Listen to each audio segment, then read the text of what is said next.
And it wasn't real close to us, but it was, close enough. You couldn't go barefoot over there. You had to put on shoes. That's how far away it was. And we go to the water park, and it wasn't much of a place. The biggest attractions out there, they had a water slide, and they had allegedly they had the coldest root beer in the area.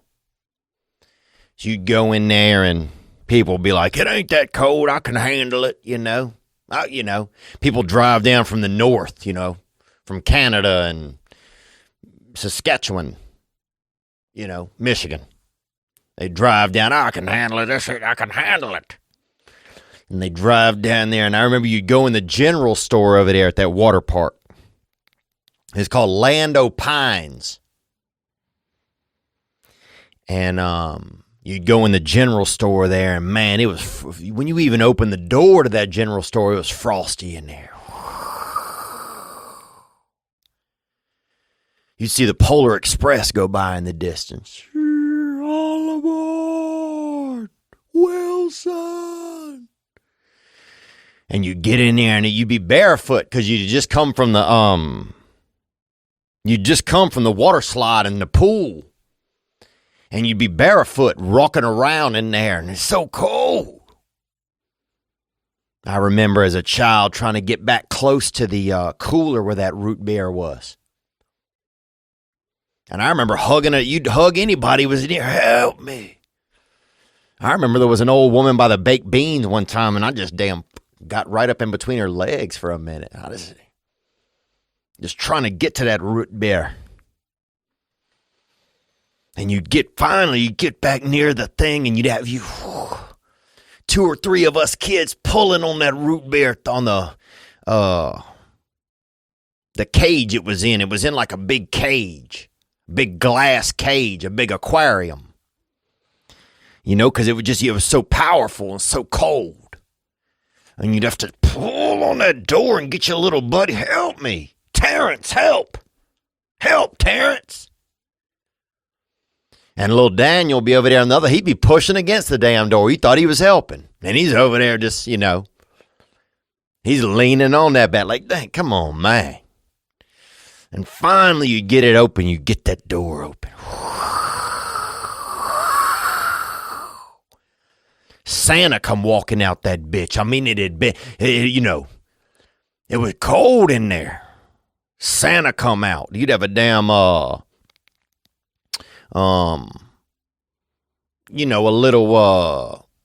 damn penguin come walking out that bitch. And he'd been in there looking at pornography. And you're like, damn, how can he even touch himself? He just got them two rudders on him. He can't grip nothing. But he was doing it anyway. You could see the shame on his face. But you get the glass door open, and all these root beers would be sitting there. You could barely see, it was so cold. This fierce coldness is coming at you. And the lady at the counter was like, "Close the door."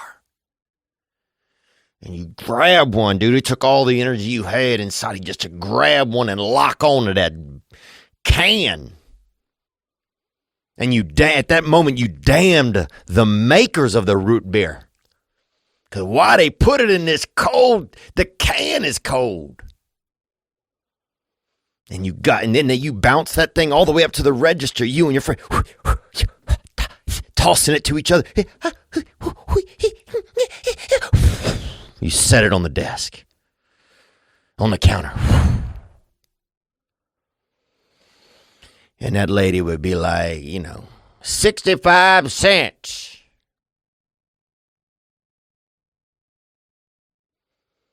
And mama giving you a little bit of money.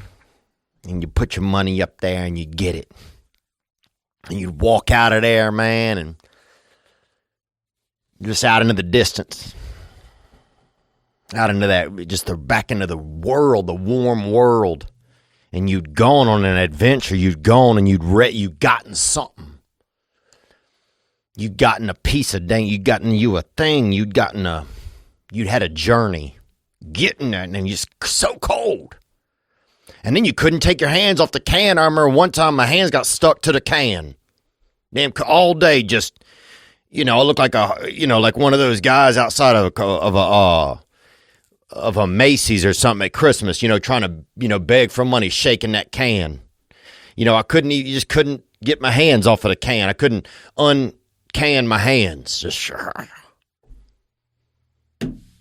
those are the days, man. That's what I miss about summer. I miss going over there to Lando Pines.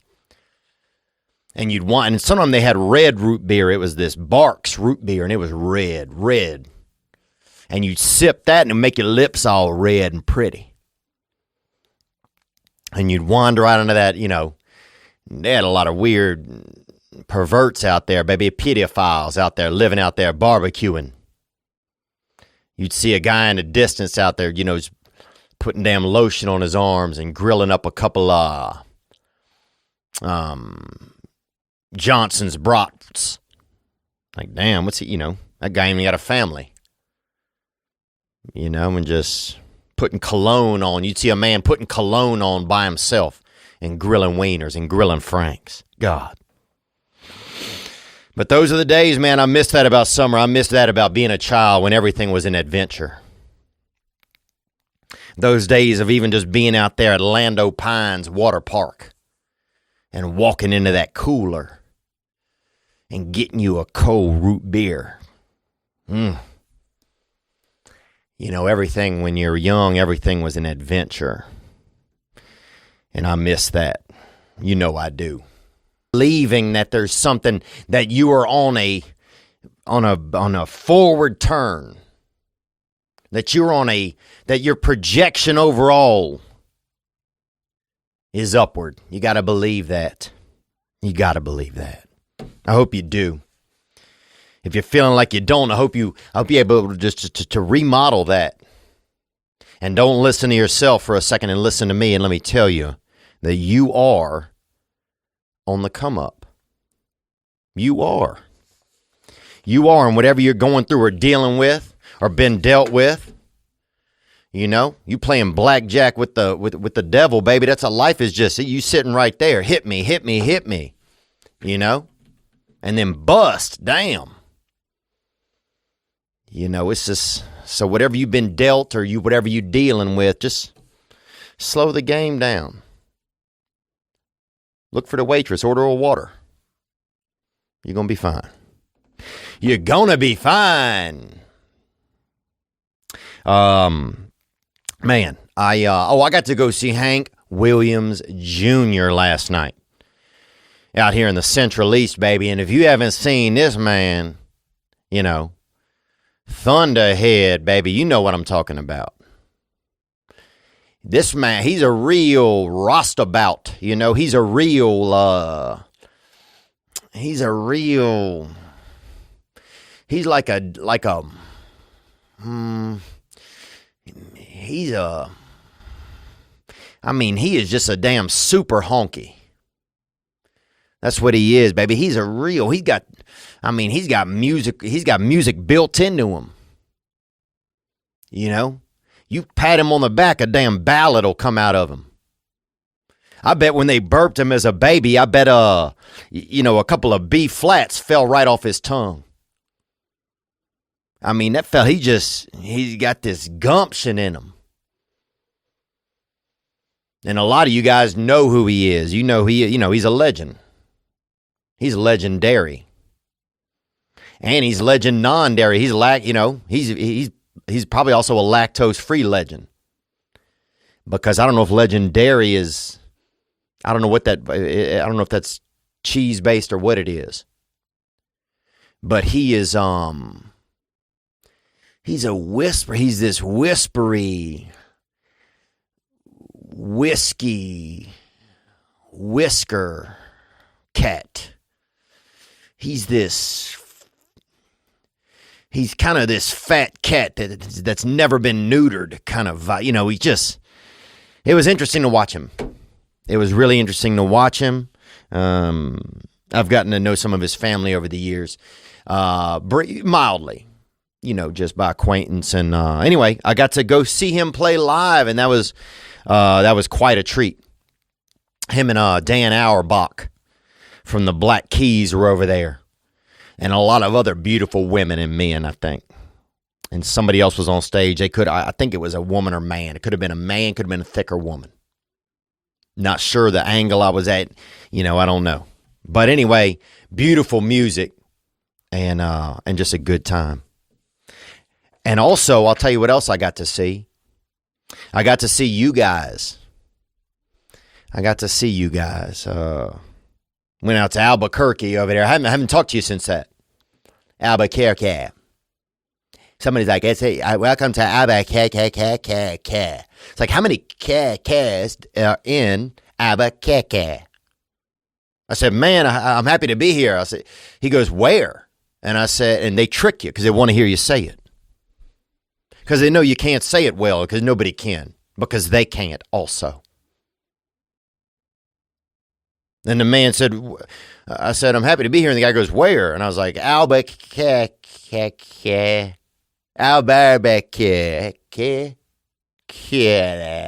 kitty. And the guy's like, oh, you mean Albuquerque.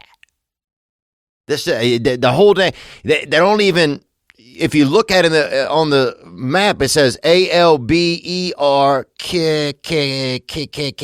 and then has a bunch of just dots. Like, what is it? One of the queues has a line going over the top of it. Like unlimited queues or whatever. Damn, And one of the queues, if you look real close, you can see him over there carrying a couple other little queues on his little, his little hip or whatever that thing is, a little goiter, whatever queues have on them. But damn it, and Albuquerque, that place is insane, bro. I never seen anything like that, bro. Them people, thank you, first of all, for coming out. The show was good. That one was, it was a little tough in that venue, I felt like, but it was good. And I was just so grateful people came out, they got babysitters, they drove, they made this effort.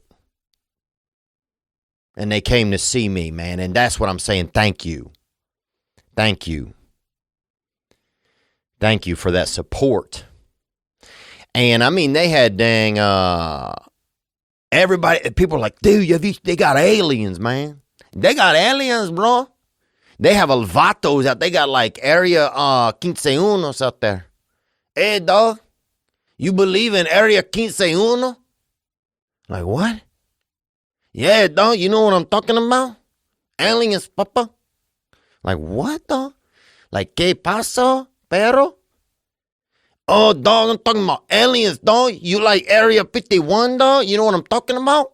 Area 51? And Albuquerque. Bro, I fucking...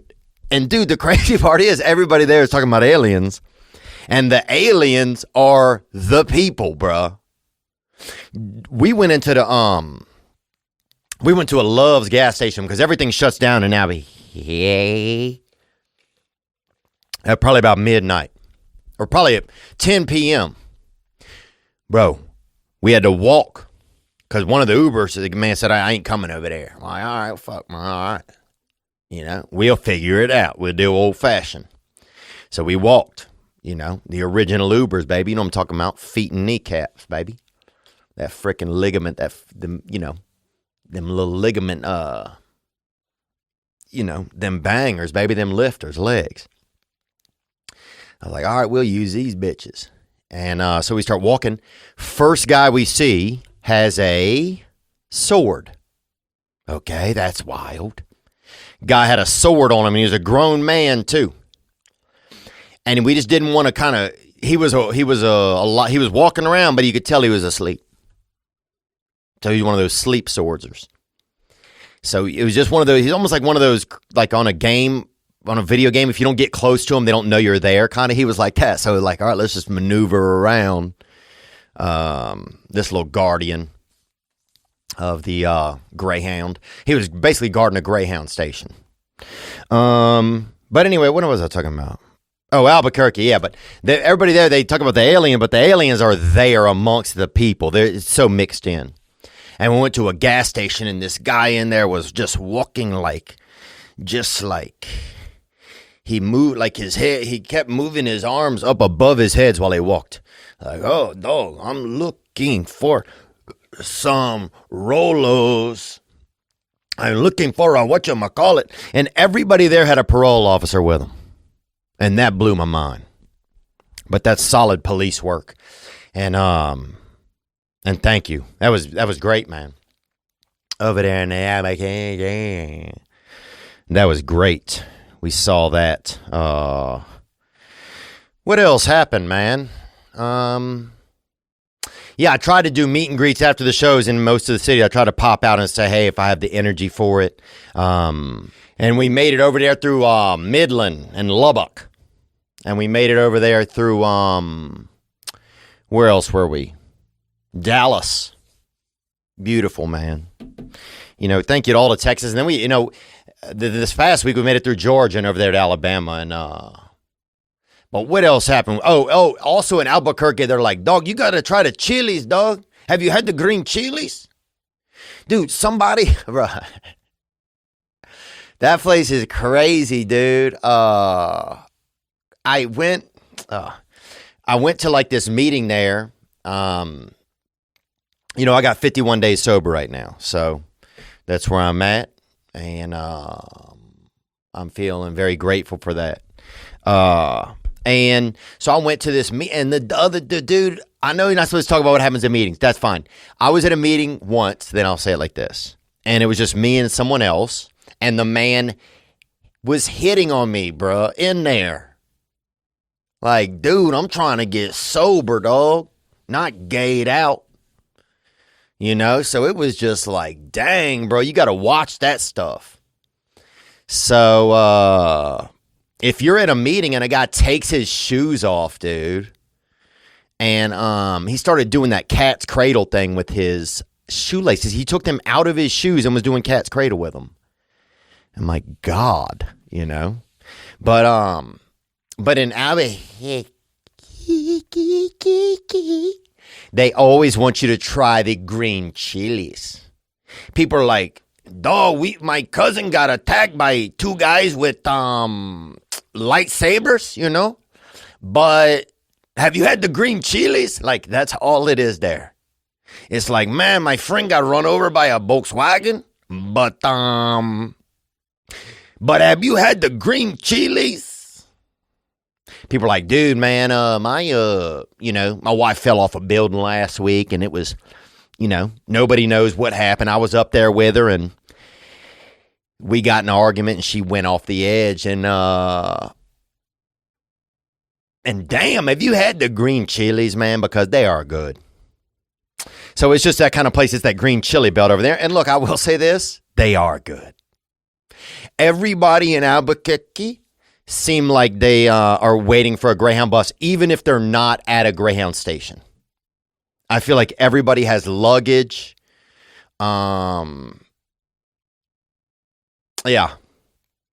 Everybody like has a ticket, like, I'm waiting for the train. And there's not even near any tracks. It's just a unique area, you know. Even birds are like, man, fuck, dog. What the fuck is happening here? But I'll say this, the people that came out, beautiful folks. And thank you guys for having me, man. I really appreciate it. Then we made it through Lubbock and Midland and over to Dallas, and that was amazing. And then, what else? Oh, we went to Savannah, Georgia. We got a lot more things to talk about. A lot of great calls came in, man. And I'm feeling good. And I want to thank you guys for your support. I want to let you know that, I will be in Florida in 2 weeks. Man, you can see me over there. June 23rd, Hollywood, Florida. June 24th, Fort Myers, Florida. June 25th, Daytona Beach, Florida. And June 26th, Lakeland, Florida. Yeah, and also want to let you know that we have the NBA championships are going on. You know, it's Dallas and Golden State. And you can join the finals action with DraftKings Sportsbook. They're an official sponsor, official sports betting partner of the NBA. New customers can make any $5 NBA bet and get $150 in free bets instantly. Wow, that's beautiful. If you're looking to turn a small bet into a big payday during an NBA Finals with DraftKings same game parlay, you can do that. This NBA season, a customer placed a $5 same game parlay and won over $5,000. That's amazing. Download the DraftKings Sportsbook app now. Use promo code THEO. Make any $5 bet during the NBA Finals and get $150 in free bets instantly. That's promo code THEO, only at DraftKings Sportsbook, an official sports betting partner of the NBA. Minimum age and eligibility restrictions apply. See show for details. And we have notes, a disclaimer for that in the episode of the show, in the show's notes. And also, if you have a gambling addiction or something like that, then I recommend that you do not gamble and that you reach out for help. What else? Oh, I want to say protein powder can be intimidating. You know, sometimes you open up a can and you hear guys in there and they're, you know, they have baseball bats and they're really, you know, they're talking smack and stuff. And you're like, oh, this protein powder is intense. But the fact is we all need protein. A great percentage of your body is protein. Think about that. Look at an animal. Touch it. What's that? Protein, mostly.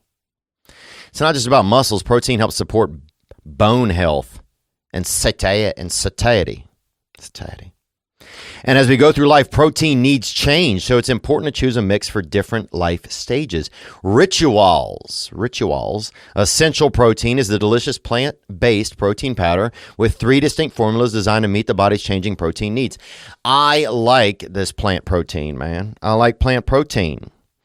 They have the Daily Shake 50 Plus, which adds calcium HMB to the mix, helping to build and maintain muscle mass for healthy, active aging if you are aging, Callan. They have Daily Shake Pregnancy and Postpartum. If you have a baby or your pregnancy or lactation, this stuff will bound you up, get you ready, rock. You feed that baby with that dang milk rocket. So the ritual difference, one-of-a-kind visible supply chain. You know what, how, and why of every labeled ingredient. They even offer a money-back guarantee for not 100% in love. There you go. TPW listeners get 10% off with your first 3 months at ritual.com/THEO. Visit ritual.com/Theo today for 10% off your first 3 months. Thank you for supporting the podcast. And just thank you guys for coming out, man. Just seeing everybody's faces, getting to shake hands with people. And just to be in the same room, you know, I wish I could just spend the hour, just get off the stage and just walk around and just give a damn hug to everyone. But we did what we could.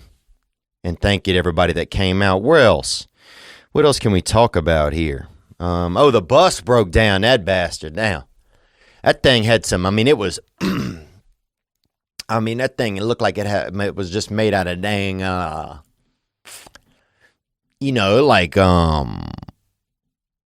it would just had that dirty diaper vibe from the jump. It was, I know there was a pair of men's boots, small men's boots under my bed. And it was interesting. I thought they was children's boots when I saw them. I said, this is children's boots. And it's a little creepy to have children's boots under your bed on a bus. That's, strange. And the bedding looked like they had just beaten it out of Clint Eastwood. Like somebody tied it up and they just punched him so many times that a damn, bedroom set popped right out of his skull. It was just had an old, older motif, kind of Western, kind of, kind of like somebody, I don't know. I bet it felt like something bad had happened to Native Americans in the area of the blanket. That's what it felt like. It felt it was an old blanket. Anyway, they had children's boots under the bed, but on the back of the children's boot, it said men's on it. And that's when you got to really question what's going on. When somebody's writing men's on the back of a children's boot. So anyway, what else do we have, man? A lot of people came out. People with damn tits, people one leg, no leg, half.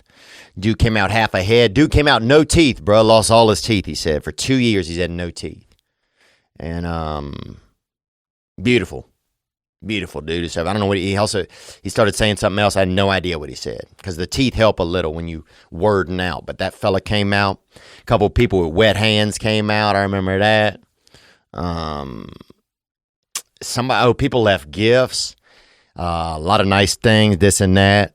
And then we hit also some other places out there, Savannah, and Augusta, Georgia. And that place, I mean, some of these towns, you get out, I mean, Augusta, there's nothing downtown. There's not even a goat. They don't even do Montgomery we went to, Alabama. And that's Rosa Parks country over there. And Rosa done parked somewhere else because there's nobody downtown there either. That place, I mean, they don't even have ghosts. Even the ghosts are gone. They used to do ghost tours. And now I saw a thing that said ghost tours closed. Even the ghosts have left. And that's when it's, when not only do humans leave, but then even the spirit, that there's a bus full of, just realms and ghosts leaving town. I'd love to see the cops pull that bus over. Just stops and there's the license and registration, there's just nothing is sitting there. But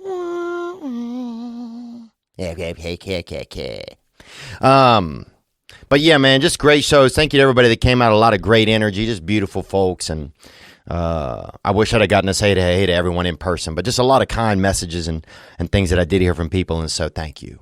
What else, man? My boy Tight Ernie came out growing up. This fella we grew up with named Tight Ernie. And he was tight, boy. His body was just just condensed like a damn Twix, bro. His spine was real narrow. Like one of those kind of fat orange extension cords. That bitch was real. I mean, it was it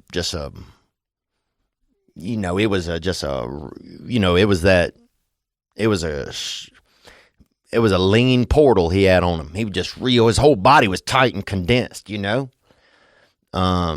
he lifted his right arm, to shake your hand, his left leg would go up. His whole body was just real condensed like that. And they call him Tight Ernie, baby. And he could hear, it sounded, and when his windpipe was tight, he was, he had that tight pipe on him. And when he talked, it was, hey, how you doing? Hey, guys, tomorrow is my birthday. Like his daddy had just damn fucked a flute. You know what I'm talking about? Somebody in that family, got a little risque with a with a woodwind. You know what I'm saying? Somebody was putting wood into a woodwind, baby, in that family because that dude fucking damn, boy. And I grew up with that fella, man, so it's just crazy to see him. Some folks brought him out because he can't drive. He can't handle that steering wheel. Watching him drive, it's like if you see somebody put one of those, they used to put the club on their car. On the steering wheel so nobody'd steal it. That's like watching him drive. He's just so tight and concise. He's just built like a damn, he's built like a, let me look at these woodwind instruments. What are 9 woodwind instruments? Oh, yeah, he's built like a damn oboe. Or a bass clarinet, bro. There you go. But yeah, great times, man. Great times. What else happened? Everything, man. You guys had some calls. That's really what I want to get to. I want to get to you guys calling in and just hear what's up with y'all, But yeah, I'm just trying to stay alive and stay happy and stay well, man. And I hope that's the same thing that you are doing. I know you are. What else do we have? Some calls came in. Let's just get into a couple. I felt like it was something else fun I was going to tell you, but might have forgot it. Oh, the bus broke down and they gave us a new bus. They got us a new bus. Took a couple days. But we drove for like 9 hours just in the back of the bus, no power, nothing, just hot in there, just baking. I mean, just, like somebody, just like the toaster, just like a little toaster. And that bitch, I got out of that thing finally. I wanted to put damn butter on my back and eat my ass, bro. You know what I'm saying, dude? It just, I wanted to put a dang little preserves up and down my legs and back because I would just a little bit browned on the outside, brother. You know what I'm saying? Affirmative action, baby. That affirmative action stroller, that's what we were in because I was just baked when I got out that bad boy. I was browned out. Praise God. Now, before we get into the calls, let's get into a little bit of news, a little bit of intel, baby. And you know what I do for my news, baby. I take my news straight out of the nearest Asian, baby, right off the press, baby. God's freaking publishing company, bro. You know what I'm talking about? There is that's facts. That's all facts. You freaking get to know a good Asian person, and that's facts, son. Xerox ain't got shit on a good Vietnamese friend, bro, or Polynesian. What you got there, Riley Mao? Nothing much. Great to be here. Yeah, nice to hear you today, man. You sound, your voice sounds a little bit deeper. Say something for me. Hey, Theo, how's it going? Yeah, it's interesting. Have you been doing any different activities? Did you have a birthday? Have you been eating anything that would make you sound strong or doing anything like that manly stuff? You been watching any fights or westerns, anything going like that in your world? I've been drinking lots of protein powder, eating lots of protein. Oh, really? Yeah. Oh, wow. And what's got you doing that? I'm actually with a trainer. He's been working out with me. Oh, that's great, man. And what are some of your long-term goals with fitness? Just to, be fit, don't get fat. You have fat family? I do not. Praise God, brother. It's hard to trust a fully lean family, I've always thought. If I see a family and everybody's lean, it's hard to trust everybody over there. What else is going on with you, man? You feeling good? I did have a kidney stone. You did? I did. Wow. And what do you think it was caused by? Damn, baby, that's the Lord's fruity pebble, dog, and you had that bitch, huh? Yeah, I have no idea. I'm supposed to find out from the doctor in a little bit. And how big was it? They let you keep it? No, they didn't let me keep it, but I caught it, and it's like very, very small. Wow. Like a pebble. And what did you do with it? You turned it in? Yes. Wow. Because I don't know if those are catch and release or not. I don't know what they let you do there. I don't know what the, park rangers or whatever would do with that. But because I'd be damned, you get pulled over and you got 5 or 6 of those in your, in your car or whatever. Yeah, we had a buddy in high school. His dad had them. He took them one out at a party and drank 3 of them. And then he had to get them surgically removed out of his penis. So what's up with you and God, baby? How's God treating you, Riley? He's great. Isn't he? He is. He really is, man. Man, he has just all the silverware, brother. I know that. And when I just need something to pick me up, he's got a fork, a spoon. And when I need something to just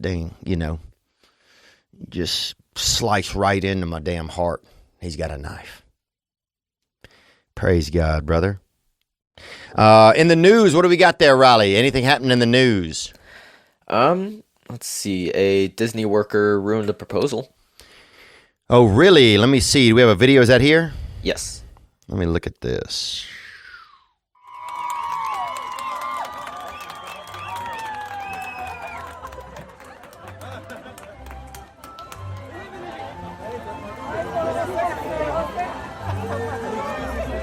And you know what it is, man, and I don't want to say this really, and I don't know this.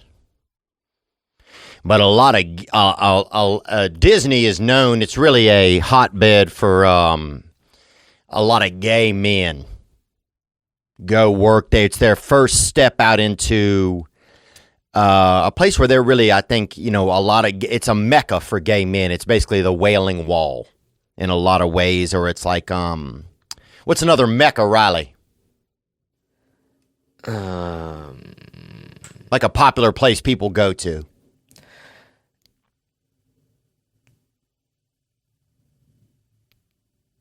Build-A-Bear.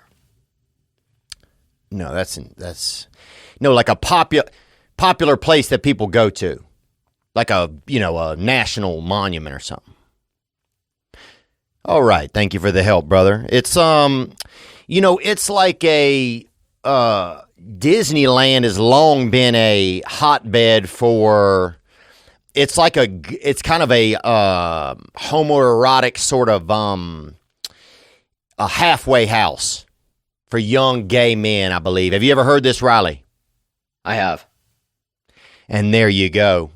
And so I don't know what this is. Maybe this guy doesn't believe in opposite sex marriage or something. I don't know.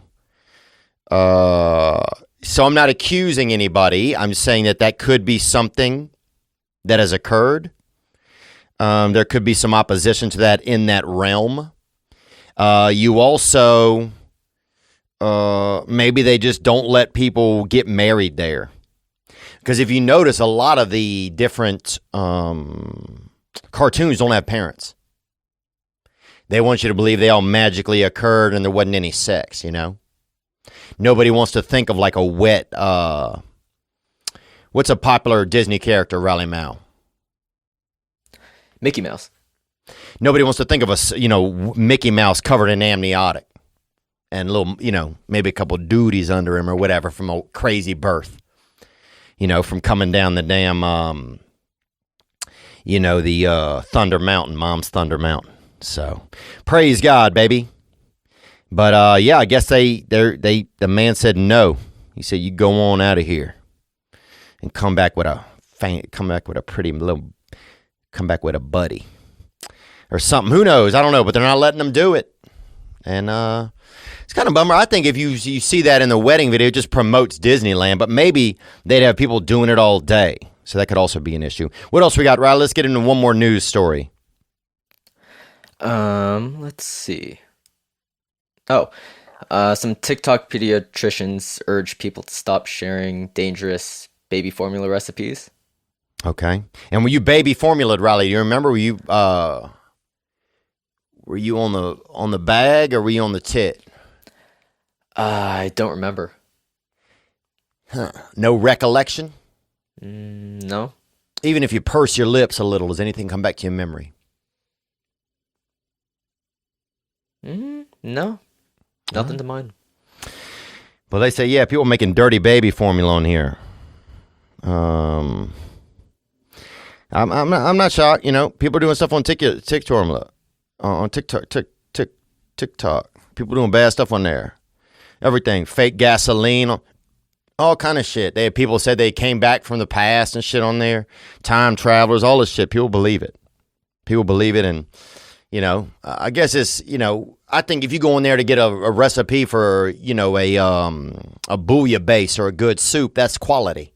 But if you go in there to get a damn something to put into a damn newborn, and you're gonna put a damn 98 octane into that bastard, or put something that has Afrin in it or something like that, that's poor choice. What else? Okay.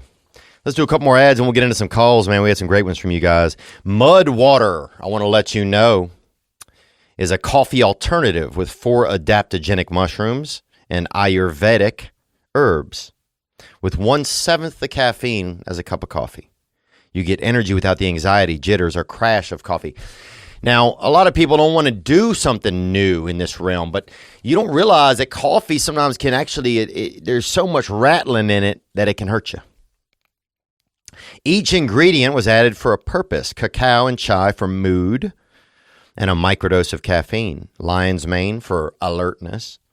Cordyceps to help support physical performance. Chaga and reishi to support your immune system. Turmeric for soreness. And cinnamon for antioxidants.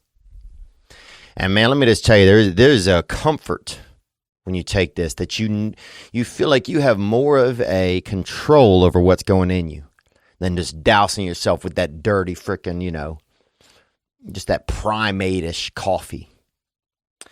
So, yep, you'll enjoy it. You can add some honey if you want. You can add a little bit of nut milk if you want. And look, get that out of whatever nut you want, baby. That's God's plan. Mud is Whole30 approved, 100% USDA organic, non-GMO, gluten-free, vegan, and kosher. Go to mudwtr.com/Theo to support the show and use code Theo for 15% off. That's right. Go to mudwtr.com/Theo and use code Theo for 15% off. You know, it can be hard sometimes to see the light at the end of the tunnel. It really can. You know, you stand in you're in the dark and you don't even know it.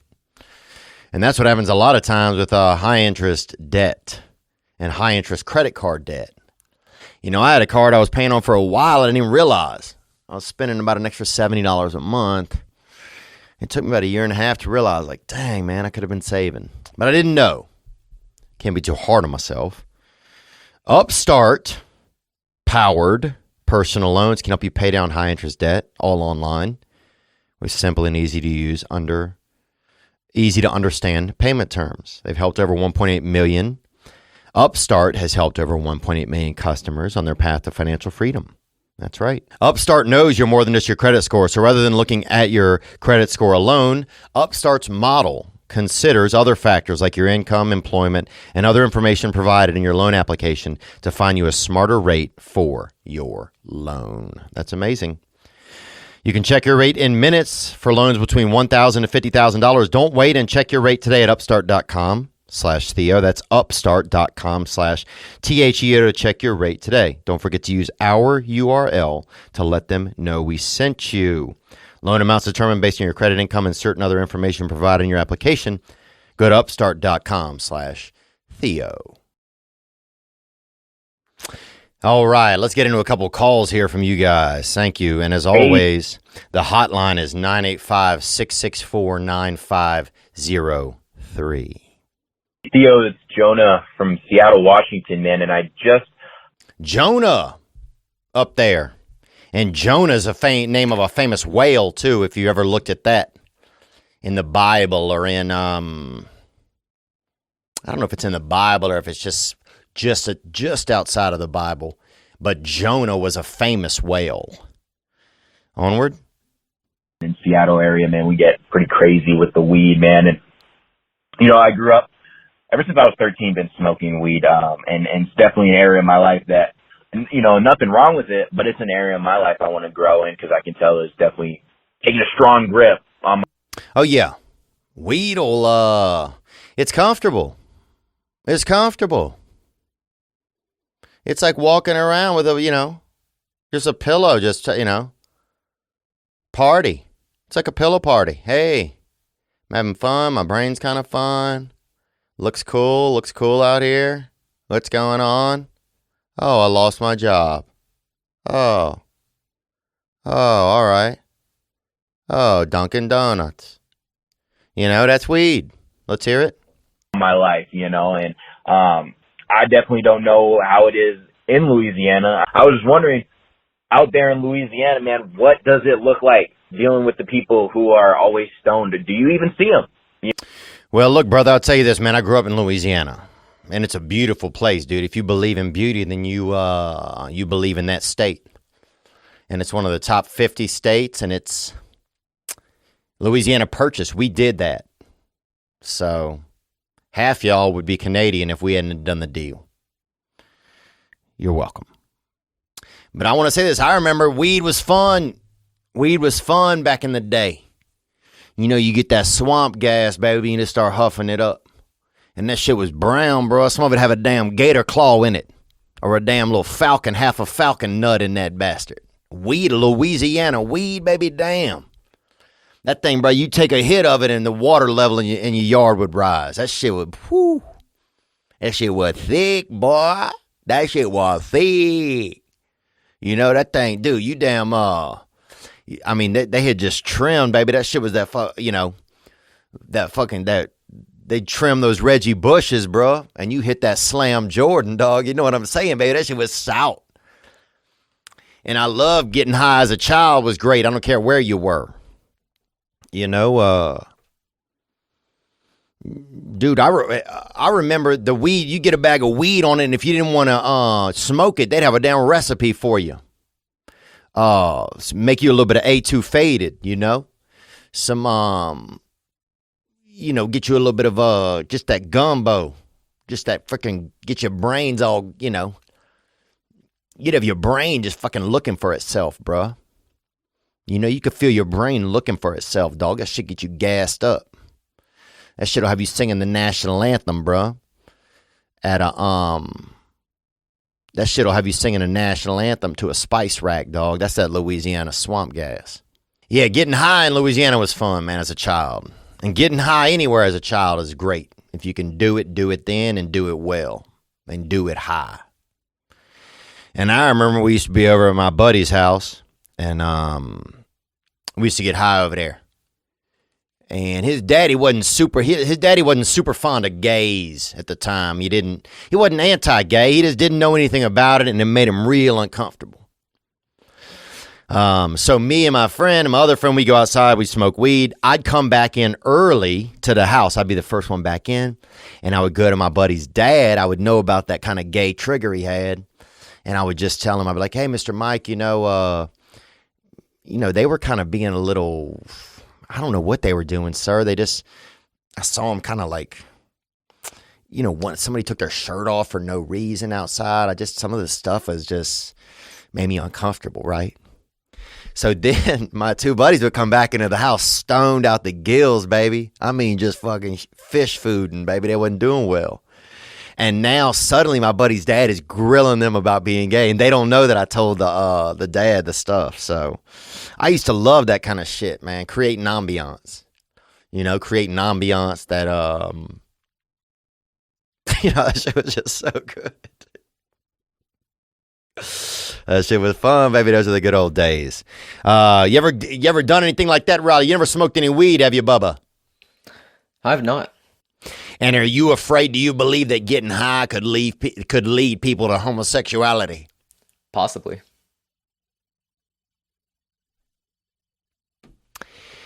I mean, there was a lot of drug-induced gay activity when I was young, but that was higher octane drugs. You're looking at methamphetamines, you're looking at stuff like that. But low-grade branch dope, I don't know if that would get somebody all the way to the, onto another fellow's peg or sweat wallet, if it's women. Let's hear more. Let's get another call that came in, man. Theo, this is Josh from Australia. My topic is nipple piercings.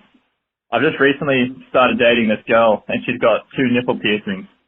I don't really know what to think about it. I haven't read too much into it, but I also want to know what your thoughts are and the listeners' thoughts on chicks or dudes with nipple piercings. Like, what does that say about someone?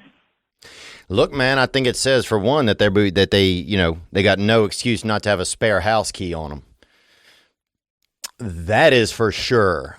They should be able to usually get one extra hanging on there, so that's not a bad deal at all. Never get locked out. Oh, that nipple piercing, I think it definitely seems sexy on a woman when you think she's got nails right through her tits, that's really, there's something erotic and almost biblical about it, because they put God on the cross, baby. So everybody kind of has had their moment in the, in the metal sun, if you will. So I don't think it's insane to want to get pierced up and put holes in your body or something like that. And I think if a woman got it, I actually made love to a woman recently, and she had some piercings on her. She had them hooters really, she'd taken them hooters to damn Home Depot, baby. You know what I'm saying? She had some real, metallurgy done on those things. I mean, there could have been a welder hanging off the bottom of one of them bitches, baby. She had them things. She had some real, one of them had a damn door knocker on it. That thing was hello. So yeah, I like them. And on men, I think it's crazy. I remember one time I was doing a tour somewhere in Africa, with British military, I think. And a fella in there, he pulled out his wiener and he had a big piercing on it. and it looked insane, bro. And I think the guy was, you know what I'm saying? I think the guy had smoked a little too much weed, if you know what I'm saying, bro. You know what I'm talking about. So, praise God, brother. What else, man? Made in the woods or made at their house. Yeah. And I was like, I like this a little. Organic style. Yeah. Not like a typical Axe chocolate or like Old Spice Swagger or any of those like super heavy chemical ones. Yeah, that's the ones that started getting scary. You know? I used to collect all that shit, all the Axe flavors and stuff. You did? Yeah, when I was a kid. Dude, they had what you collected? I think I was a victim of the Axe marketing. Like they had the Yeah. Axe chocolate commercial as like he walks out of the house and all the ladies are just like all over him. And I was like, that's going to be me, dude. I was in 7th grade. I was like, just got to keep stacking up Axe deodorant flavors and see which one works for me. Yeah, boy, you get them Axes. Boy, you get as much fucking deodorant as you can. Yeah, I remember something like that, dude, being young. And they had this fella in our class named Michael. And people used to beat him up a lot. And his dad could fix computers or whatever. And where I was from, if somebody could fix computers, it was almost like they worked for Satan, you know? Like, people didn't want that. You know, can you fix a fucking truck, boy? You know what I'm saying? Like, get out of here with your damn wires, you know? And he, I think, felt like deodorant would give him power. And I remember he would put it on his whole body. Put it up and down his limbs and everything, yeah. And it really didn't help him much. It made him, it made him enjoyable to be around, kind of. But I don't think it helped him in like the emotional sense that he was looking for like a parent, you know? Yeah. Because he would put that Old Spice, the Splash stuff on. Just all over his entire body. Yeah. Like on the front of his hands. Yeah. Make a face too. I'm not sure how much he did on that young skin. It would probably really burn him. I'm sure he smelled great. Oh, dude, he was. But I think what he was looking for, he's like, if I get enough, maybe of this positive smell, maybe my father will love me. So you said that like a computer programmer is like the least honorable profession where you grew up in Louisiana. At the time, it was. What do you think at that time was like the most respectable line of work?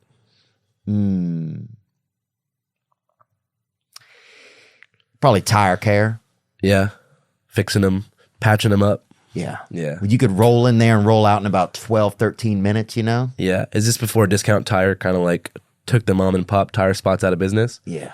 Back in the good old days. Yeah, back when you rolled in there and he wouldn't even have to, he would smell around the tire and know what was up. I love tire shops. Oh, dude, they were so good. One of the guys tried to make love to my mother for a while, and I think that also made me think, oh, these guys are heroes. Yeah. Why? Because it was somebody that cared about my mom, I guess, you know? It was like, oh, man, these guys, they could change a tire on your life, you know? Yeah, they're heroic for sure. By being like, someone that loves you. But anyway, man, Andrew Callahan, thanks for being here, bro. Thanks, man. So some of my audience might not know you, right? You are certainly you are a wizard in your own, and in a very huge world of journalism, but in your own world, take me through a little bit of where you started out. So Andrew's kind of like this, I'm labeled like this Hunter S. Thompson, kind of like this, you're a journalist. That's a safe statement. Yeah. You told me one time when I met you, you said, I follow the vibe or the heat. I follow where the energy's at. Yeah, definitely. Yeah. And so you're like a seeker kind of. Yeah. Where do you kind of start at? I first saw you on French Quarter Confessions because I'm from Louisiana. That was my first video project. I was a doorman on Bourbon Street in the Quarter, and I would get off work and interview drunk people for late night confessionals, when they were out partying on Bourbon and Royal and any surrounding streets. Sometimes on Frenchman. Sometimes we got a little crazy. But I started, I wrote for my high school newspaper, and then I had this cool ass high school teacher. I didn't really like school too much, but I had a journalism class, and this teacher, Calvin, would let me leave school for the whole day, and I would come back at the end of the day, before the bell rang at 3:25. And he said, if you had a story of a cool person that you talked to or someone interesting out there, I'd give you school credit. So I was able to just roam Seattle, free roam throughout the day, and I would come back with stories about juggalos that I would meet downtown. Yeah. How to buy some shit off the Silk Road. I would go to the Occupy movement tent city and interview people there, and just come back and just write a little article or write up, and I got school credit. And then he helped me. That kind of experience propelled me to go to college in Louisiana on a full scholarship to Loyola. Oh wow! So they gave you. That's where you went down there, Loyola. Yeah, the Wolfpack. Yeah, you know about the Wolfpack, dude. I went to Loyola for one semester. No, bro. you didn't. Yeah, dude. You live in Beaver Hall in the dorms? No. I tried to do cocaine with a girl one time, and I couldn't get an erection, and I've always felt horrible about that. That one experience is the reason you dropped out of college? It made me, I think, leave Loyola. Dude. She was like, yeah. I was like, because it was a small campus. I didn't want to see her. Oh, that's a small campus. You know, you see every student every day at Loyola. Yes. Yeah. Yeah. There's no place to hide over there. Yeah. And if you go to the Boot or the Palms or like Snake and Jake's or one of those like college bars, you really see the same people every day. Yeah. And somebody usually, I feel like there's a sex crime there every night. Like it almost should be like Sex Crime Sunday. You know, it should be like a thing. For sure. Yeah. Like a game of Clue. They kind of like give you like a little check off sheet. Yeah. Those particular bars, like on the corner of like Broadway and Zimple, are a fucking nightmare. Yeah. People are peeing and drinking at the same time. Like it's peeing and fighting and making out and grinding, which I didn't really know continued into adulthood. I thought grinding was like a middle school sort of like, you know, like it's like, but at the Boot, like right now, there's someone at the Boot grinding with a stranger with their eyes closed, just fucking like the song Candy Shop is playing and they're just like straight up vibing it out, making out. Why is that? Why is there something about, and that's, I think, that is that dirty Louisiana thing where it's like, let's just get together and just let our fucking oysters touch. You know, there's something about that. I mean, I didn't know because I did some grinding my freshman year at Loyola. Oh, yeah. You know, because everyone else is grinding, and I didn't know at that time, but that would be the last time I'd ever grind. Yeah. You know what I mean? I wouldn't have believed you if you told me at that time. Yeah. But then I was in the Boot, and I was like, this is fucking weird. And it never happened again. You know? I wonder if there'd be like a good grinding championship. That would see something. That would be something I could see going to interview. I think Jamaica would win. Have you seen the dagger dancing? They're like jumping up and down with each other, like dramatic air humping, like. You have to look it up. I'll send you some videos. It sounds like some of the Maasai warrior stuff. Is it like that? Like when those guys, like they do a lot of that. It's just like that. Oh wow, that's interesting. Yeah. Okay, so you came through French Quarter Confessions. That's where a lot of people, I think, that's where I first learned about you from being from Louisiana. Yeah. And did you miss that? Do you miss that Louisiana energy kind of? So much, man. I think about it all the time. Like when I dream, it's like they all take place in the streets of like New Orleans. Like it's like my mental map. You know what I'm talking about? It's a special place. Once you connect to it, it like never leaves you. Yeah. You know? But it's also hard to find work out there. Like it's hard to build a career in media out there. Yeah. I think it's really, really hard. Yeah. Like there's like the news channels and then there's like crime. Yeah. Or you play for the Saints. I feel like there's not a lot of avenues to build a name for yourself. For sure. I mean, the one time I tried to get involved in like local TV stations in Louisiana, I had to sign an NDA. And they were like, we're not going to tell you what your assignment is, but just sign this and we're going to get you on TV. And I'm like, all right, cool. So I sign it and they send me in like a Sprinter van to Covington, Louisiana. Yeah. And they're like, you see this woman? Her house just burnt down. She doesn't know this yet, but her 2 dogs are dead inside the house. Oh. You got to go walk in that house with her and write about it. I was like, this is the worst job ever. It was like almost like a gender reveal, but not like that. Yeah, it was the saddest thing I've ever seen. Yeah. And so I was like, I don't want to do this. But after Quarter Confessions, like I would hitchhike around the U.S. a lot, like by myself. I'm like, oh, you did. So after that, you made it into hitchhiking. Yeah, pretty much like right around there too. So I would hitchhike from like Seattle to New Orleans and back, and just interview like outlaws, runaways, deadbeats, like crazy motel creatures in like Nevada. You know, the real reptilians. Oh yeah, man. Look, I've done a lot of picking up hitchhikers over my day, right? Oh, cool. And people that the worst one I ever had was a guy. Not the worst, really the best. Also, this guy. What did he say? Oh, he goes, "You want a cold beer?" And I'm like, "There's no fucking way this dude has a cold beer on him." Pulled a cold beer out of his jacket, man. Like I don't know if he'd been cooling with his heart or just whatever he had, you know. And he pulled a cold beer out of his jacket, and I was like, "Oh, this dude is some type of like future baby or some type of wizard or something." And then he told me a story one time. He got picked up by a guy one time, and it was the guy ended up being in a high-speed chase from the police, right? So next thing you know, this hitchhiker's in a high-speed chase, right? Yeah. And so he asked the guy, he's like, well, why'd you pick me up? And he goes, because I don't want to die alone. I'm like, damn, bro. Damn. Let me break for 1 second. Yeah. Gotta get some phlegm out real quick. Yeah, get it out, man. We'll sell it, actually. Okay, so you get into the hitchhiking. Take me on some of your hitchhiking journey right there. I mean, just it's just everything was so ridiculous. Like every ride was like crazier than the last. You know what I mean? Like there's always that one story that I tell about like this tiny like Honduran dude picking me up in Crowley, Louisiana, and like taking me to like a refurbished barn house that had like 12 confessional booths, and I didn't know that it was like a porn viewing. Have you been to a place like this? Was it like a people kind of a gay meetup or just gay or straight? I think it's a place where truckers pull over to like have a private pornography viewing experience. They have like a bottle of lotion and like they have 3 channels. They have like the gay channel, regular channel, then like the fetish channel or whatever. So I'm thinking I pick this dude up. He has like a fucked up car, and he takes me to the place to view it. Tries to see what was up, and I was like, no. And then he was like, oh, why were you at that truck stop? And I guess where he picked me up was like a known kind of... a notorious bay for prostitutes. Notorious gay prostitute truck stop. So he thought that I was I wonder why he didn't say anything for an hour in the car, but he didn't want to get a solicitation charge. So he didn't say much because he kind of figured He's feeling it out. He was asking me weird questions like, do you like porn? Do you like movies? And I was like, all right, what's up with this guy? Right, yeah. Do you like, have you ever, what kind of condiments do you like? Yeah. Just like strange shit like that. Super, super weird. Yeah. But I wrote a book about the hitchhiking, like a zine thing. You did? And like people liked it. I probably sold a couple hundred copies. Like that was good. But then I realized like nobody really reads, dude. Yeah, reading is a tough thing for people. Do you even find for yourself that it's hard to read these days? I'd prefer to listen to a podcast or an audiobook, but it is like a calming thing to do, reading.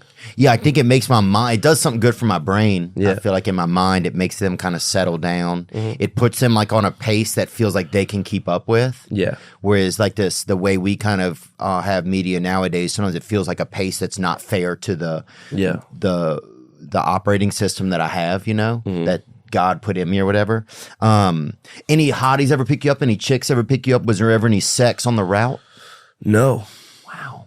Definitely not. It was mostly like super old timey, like stick and bindle, kind of like formerly vagabond hobo dudes. Because I think that like they grew up before Texas Chainsaw Massacre came out, which to me is the quintessential turning point of hitchhikers being viewed as like potentially homicidal maniacs. But before that, I'm assuming it was a cool fucking hippie thing to do, you know. But then after that, it was like hitchhiker is a murderer. Yeah. And so I think now like people would flip me off.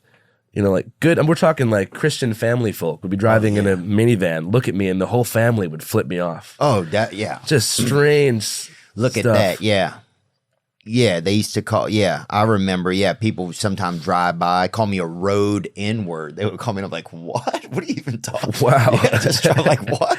So you did some hitchhiking Just too? racial. Yeah, man, I used to get out there, sick. bro. I used to love it. I used to love, you know what I think I loved? I think I did it because there was a part of me that wanted to have something different, Yeah. But then there was that moment of fear where it's like, I don't know what the heck's going to happen to me. Yeah. I think I always liked that, gamble. Like one dude that picked us up in Arizona, drove me from Phoenix to Vegas. He was like basically an arms dealer, and he had just spent the better part of 10 years like in Arizona State Penitentiary, and his whole back seat had like Home Depot buckets just full of like magazines, switches, silencers, beams, all this crazy ass shit. And was it hard to navigate that? Is it hard to stay in the pocket in there and not just like jump out or? Well, because one thing you learn from being a hitchhiker is people lie a lot. They try to impress you, they try to relate to you, and they want to seem super cool and like weathered. So they would tell you like, man, I used to be selling guns all up and down the West Coast. You're like, okay, we hear you. Right. And then he was like, no, for real, check out the back. And I look at these buckets full of like gun parts, and I'm like, why the fuck did this guy pick me up? Yeah. He was already riding hot as hell. Right. But I guess he probably enjoyed the roll of the dice too. Oh, right. There's 2 people are rolling the dice. And it's also like saying, hey, God, I'm going to put the dice, or fates or whatever. I'm going to put the dice in your hands. Exactly. I'm going to take my hands off the wheel. Yeah, dude, a lot of times I would let people or I would get picked up or have people take me just even around our own town, And it was definitely, there's that element of uncertainty. What's going to happen here? And also it takes some of the responsibility of your own life off of you. You're like, I'm going to put my life in this guy's hands, this Mazda. Yeah. This dude in a Mazda. I'm going to fucking, With underglow. Yeah. Damn, bro. Yeah. And hitchhiking used to be so popular in the 70s and stuff like that. Like, In 1978 or whatever, Texas Chainsaw Massacre drops. that's when it happened, huh? And then every year there was a hitchhiker horror movie of some hippie looking dude who like slashes the driver's throat. It's horrible. But also in the South, I mean, hitchhiking is a lot harder than it is on the West Coast. You think so? I did the 101 one time, like from Astoria, Oregon, down to like the Bay. I got picked up within 30 seconds every time by people in like Volkswagen vans and RVs, like, you know, West Coast kind of like hippie adjacent folk. In the South, I feel like it's more of a charity thing. Like when I remember I got picked up in Paducah, Kentucky one time, which is like the most religious small town I've ever been to. And everyone who picked me up was like, you remind me of my son. I'm like, what do you mean? They're like, he's strung out on dope somewhere. And I'm like, okay, I'm not, but like, thank you. So I think it's just a different barometer for like. Or you remind me of my hot daughter in that area, dude. I think you would probably compete with some of the local models, I think. I think so too. I could model in Paducah. Oh, bro. That'd be If so all else good. fails, I can just go model in the Appalachia. Yeah, that'd be so good. Got to get stronger hands, you know, once I get like farmer fingers. Bro, how pissed would they get if like a trans model showed up and just started winning all the pageants? Oh, dude, Culture War 2.0. Oh, that'd be so good. The Culture War has been is back on. You've been watching the news. Yeah, I think I see a lot of it. So when you say culture war, what does it mean? Means when mainstream media propagates like irrelevant small culture war shit, you know, like things that aren't like really a big issue, like you know, like trans women playing in sports, and they Right. obsess over it to distract you from real things that are going on. Do you think that they do that? Yeah, they totally do it. Like, Yeah. like left, like liberal and like conservative mainstream media, they pick strategically like before midterms to get people all riled up by like zooming in on like specific. They know what they're doing. It's ridiculous. Yeah, like people with lisps, like they're, you know, or like like trans people in sports. Yeah, doesn't this make you angry? Like you didn't hear about it for like 8 months, and then they're like, "Oh shit, we got an election coming up. Let's stoke more anxiety and like exploit people's fears about this. Yeah. Try to get votes And it works, huh? instantly on both sides." Yeah. Yeah, it works instantly on both sides. It's amazing sometimes because people look at the conservative side. I feel like this is just a general thought of my own. People look at the conservative side as being a less educated side. Mm-hmm.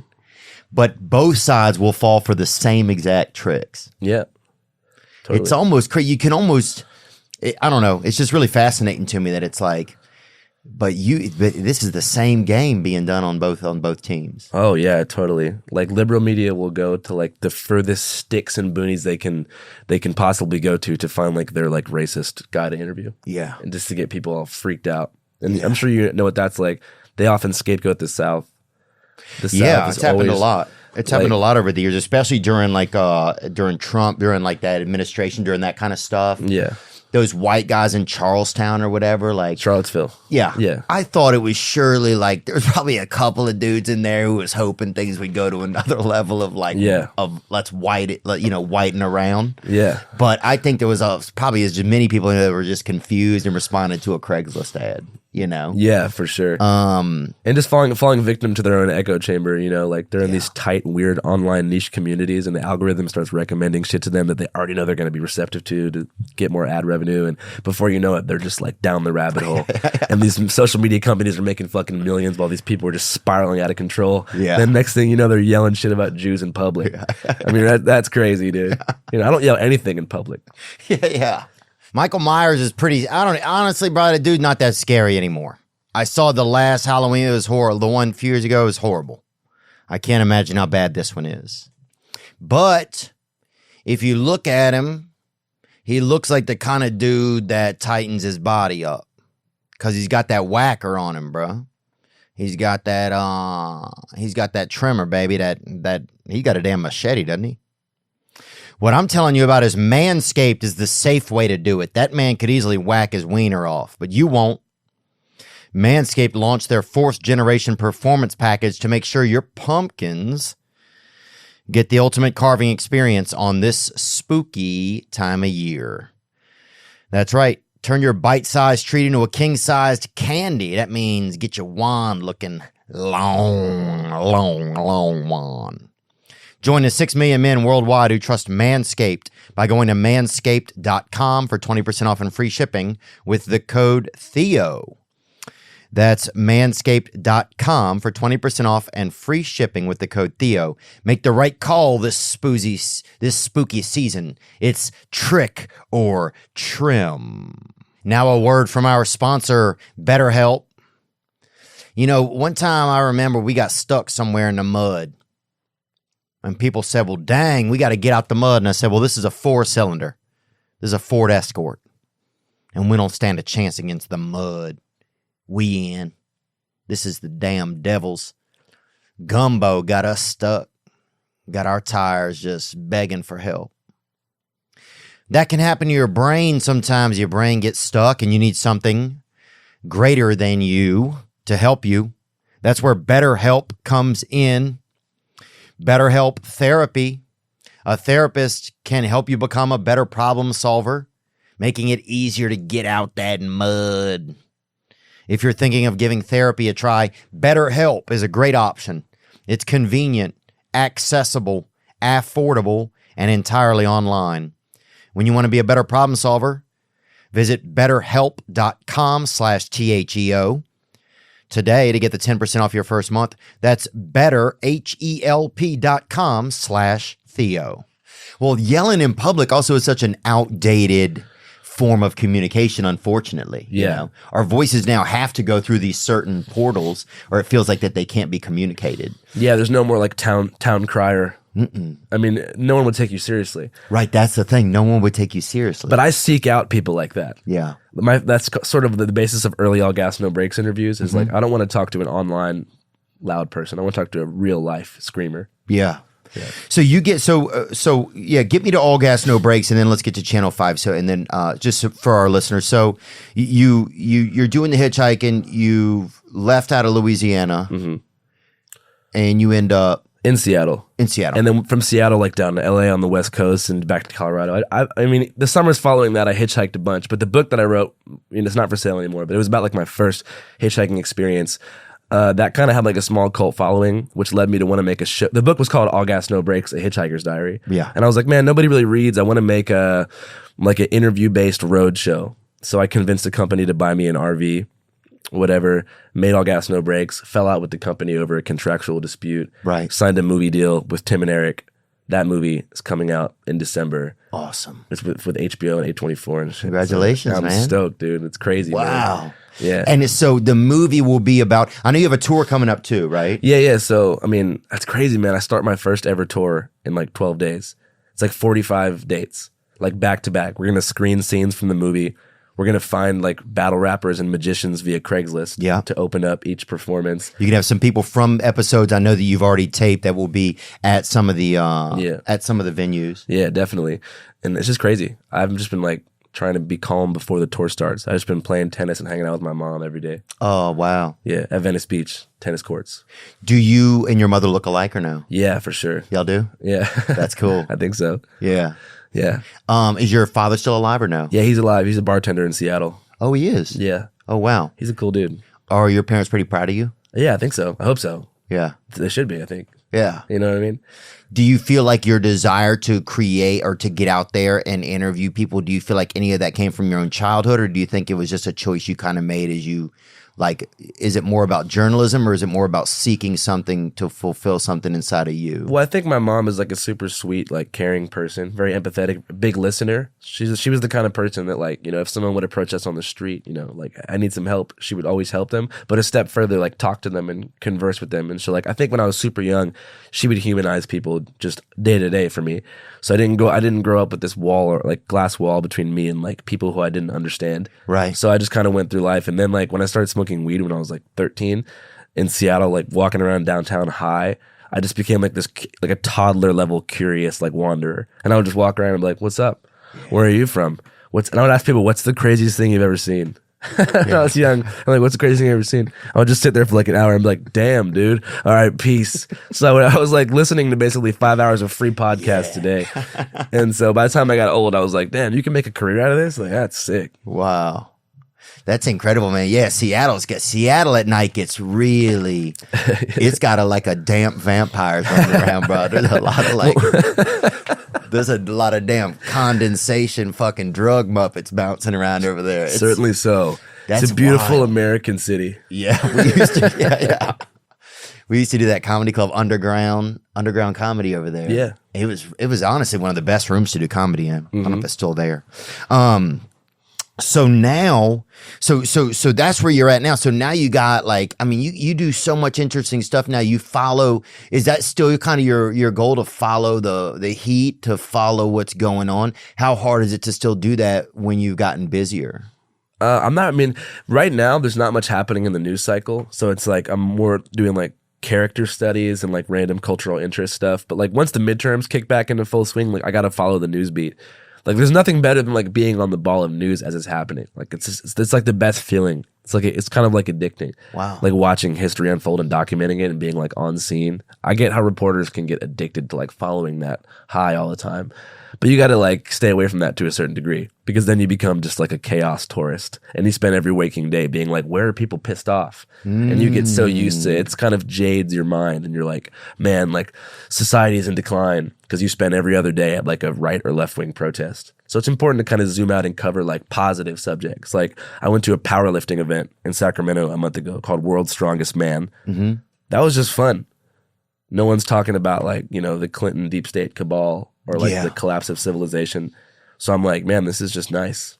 So you got to pepper your life with shit like that to stay level-headed, I think. Interesting. I saw you talking to a bunch of like those jizz wizard dudes, those like guys that are like those fucking, you know what I'm saying? Those fucking spunk garglers, dude. Them dudes go deep, bro. Yeah, Will Blunderfield is his name. Oh, okay, Will. He's kind of the commander-in-chief of the jizz wizards. And that's a new movement, really, of men. Did you see that just as like an out there group, or do you see that as an example of men trying to find different ways to regain masculinity? I think that Will's specific demographic is dudes who would be traditionally called gay by society. Okay, trying to become bisexual to a certain extent. Ooh. You know what I mean? Because he's talking about how, you know, when he does same-sex erotic bonding in the forest with his bros, it kind of makes him have a procreative urge. You know, so I think to a certain degree, I think the manosphere has definitely taken over, like a lot of the surface net. What is the manosphere? Just like Andrew Tate type people, you know, just like men's, like alpha men's wellness self-help dudes, you know. But I think that Will's a bit different because it's more on like the spiritual side and it's more connected to like eating well and all that type of shit, cutting like glyphosate and atrazine out of your diet to like have your chakras align and like reach the new dimension and like breath work. And I feel like he's more on that tip. But then again, I feel like 2020 and COVID created this insane fusion with like the wellness community and like pretty hard right people because of the anti-vax thing. Oh, interesting. So like half of the, you know, like yogis and like holistic community wellness people became like fully QAnon pilled in 2020. Wow. Like I remember, I'm not going to say her name, but this lady who invented butthole sunning or perineum sunning. Yeah, I've heard a lot about that. Yeah, so it was super like kind of cool, hippie, like free thinker, believes in the sun god, thinks the sun god speaks to your soul through your anus, rays come in, get into your body. That's God, divine energy. I hadn't talked to her in like 6 months. I checked back on her Instagram, and this is real shit. It's George Floyd and then like a lizard person cropped over each other. And she was like, don't believe everything you see on TV. And like, it's just crazy to see like that happening to someone like that. And now it's all just like the storm is coming, like crazy ass, like fringe shit. Like JFK Jr. is still alive. Oh, wow. Like, JFK Jr. No, he's not. But him being alive is central to the QAnon. Oh, I see. universe. I see that. You're just saying that it gets in that drain. They were waiting at the grassy knoll in Dallas like 4 months ago for his return. No way. Yeah, and like it's kind of like Bigfoot hunting style, where like one guy says that he saw it when everyone looked away, and so I met a guy who was like, I saw him, and everyone's like, no, you didn't. Like, and they almost were having some infighting. He's like, no, dude, I saw him. So you were down there when that happened? No, but I talked to a bunch of the people who were there at the People's Convoy, which is like a trucker protest right after. Okay. Yeah. Wow. I'm pretty deep in that little world. Yeah, we've had Bobby Kennedy on here before.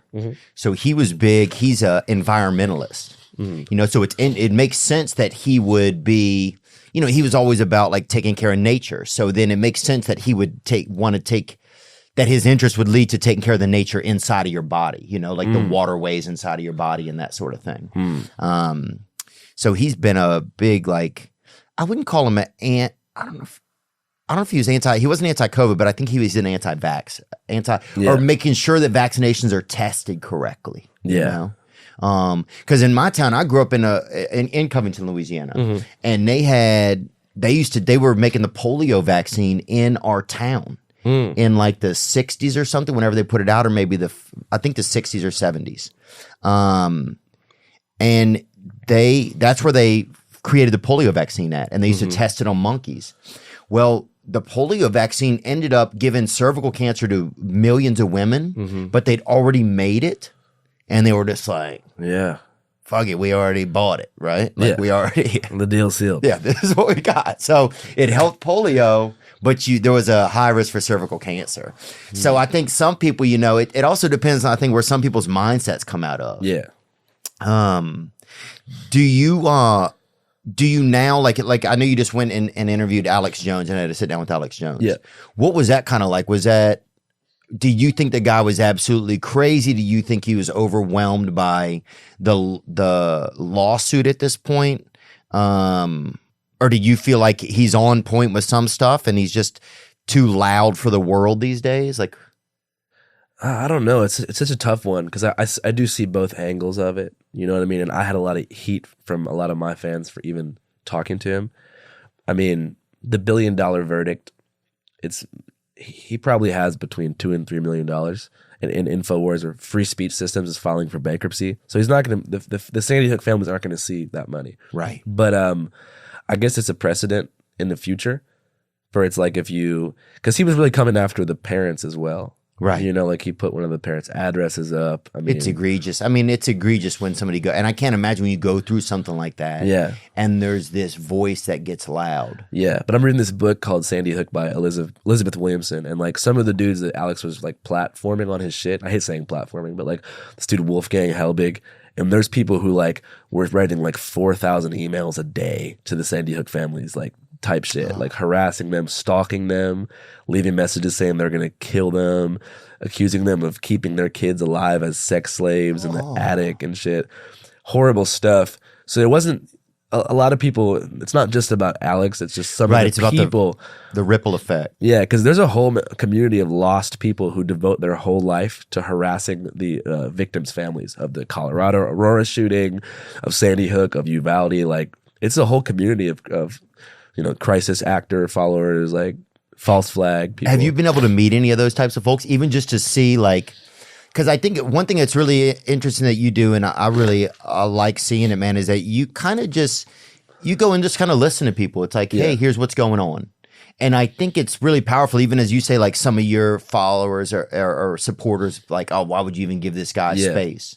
But people would say that too about having Bobby Kennedy on here. It's like, why would you give this guy space? Like, he's a human being. He's, first of all, one of the smartest guys that I know. Yeah. Like, really interesting and amazing friend. Yeah. So it's like, I wouldn't not trust him. Like, why wouldn't I listen and hear what his thoughts are and what's going on?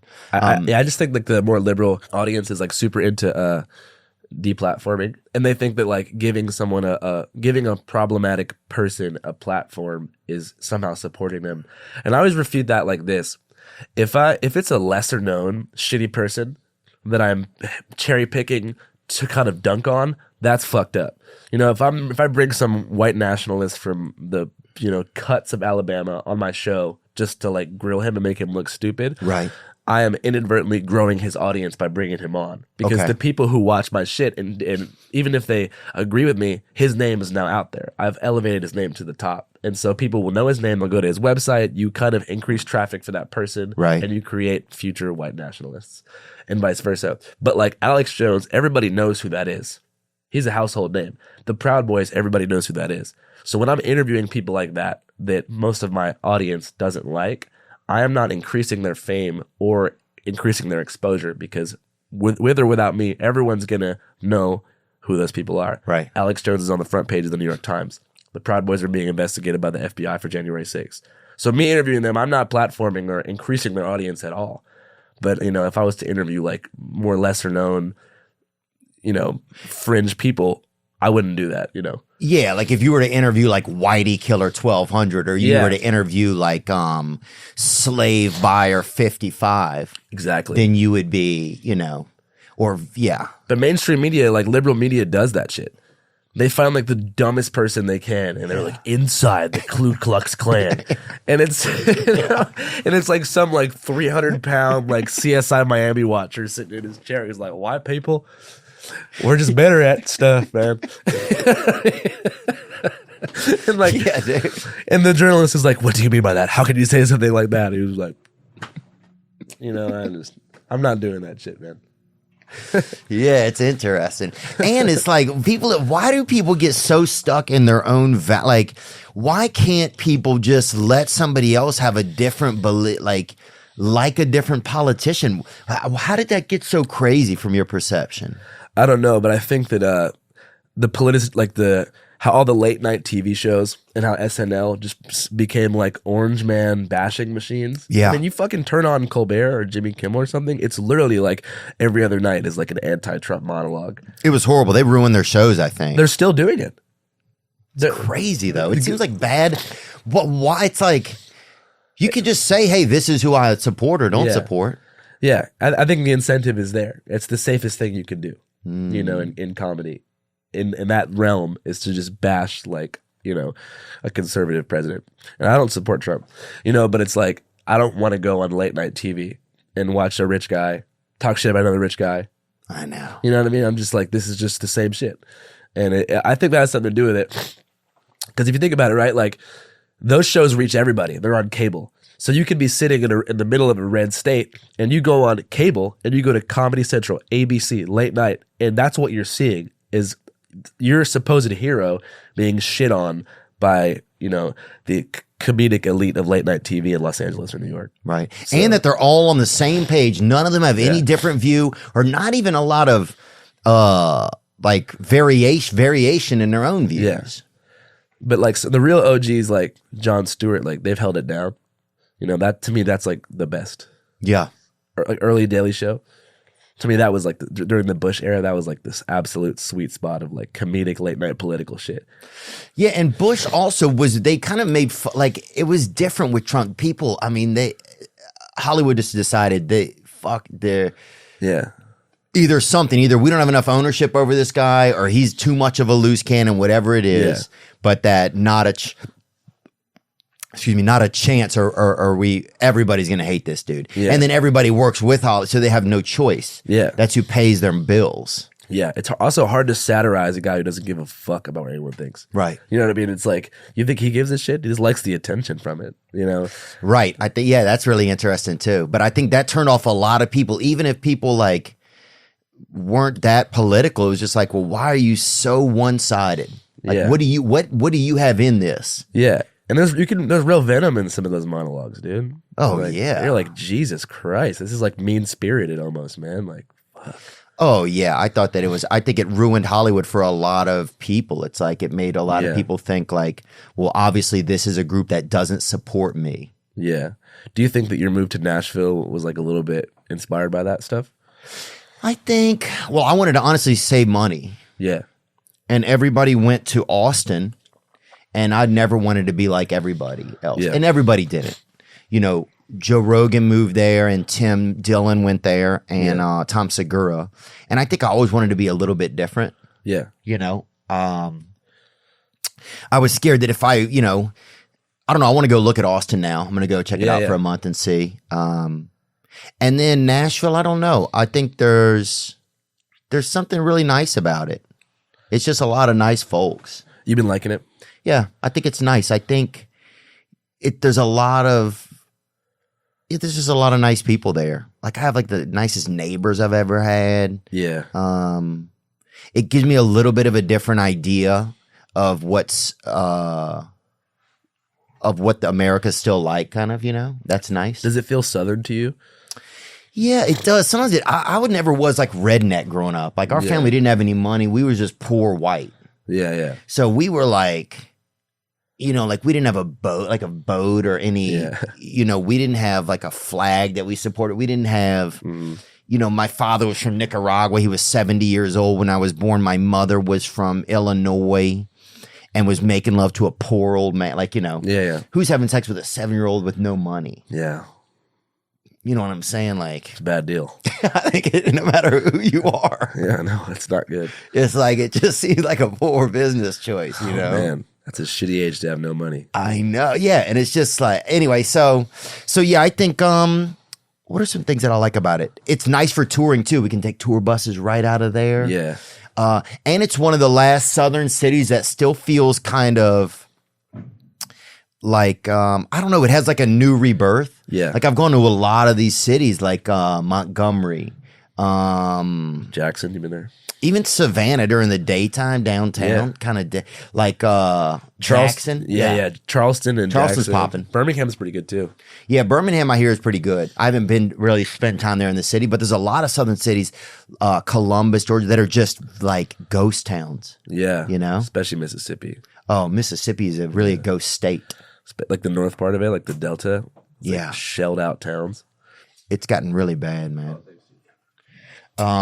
Yeah, Mississippi's just crazy, man. A really bad branding happened, I think, with a lot of like a lot of the South was based on, even a lot of the tourism was based on tradition, like war battlefields and antebellum homes, things like that. That I think white people didn't realize maybe as much at that black culture didn't have like.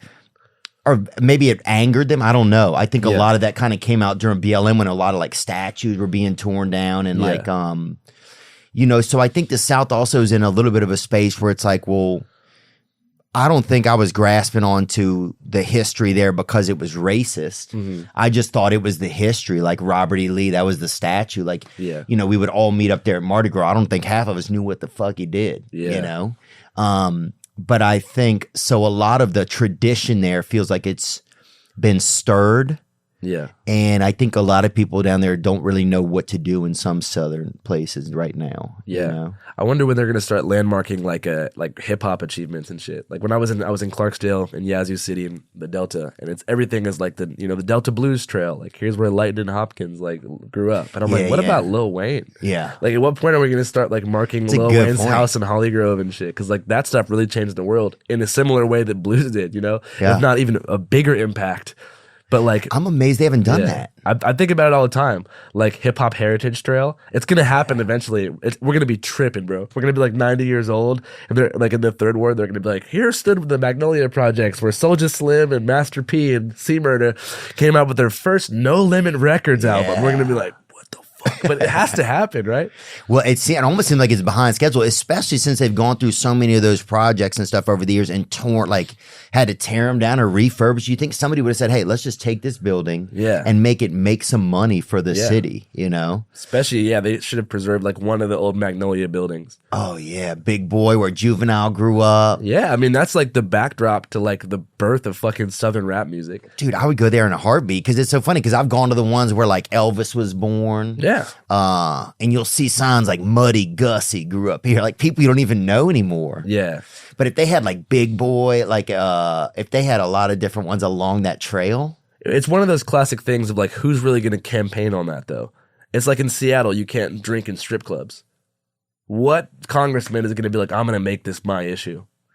You know what I mean? But I think these days, you make that small pinpoint issue, that catapults you from being some Muppet with like, or, you know, just somebody to being like, all you need is that one. Yeah. And then you're in the game. As long you gotta have some backup plans. Yeah, for sure. But dude, I can't believe that they have strip clubs where you can't drink it. Like this, like but the strippers are all on pill. They can fucking do pills. Mm-hmm. But I can't drink a goddamn White Claw. I thought this was America. Yeah. No, I feel you. My dad works next to a strip club. My dad works at a bar connected to a strip club. Yeah. And so it's always like bar, strip club, back to bar, back to strip club. It's like, just tear the wall down. There. You know what I mean?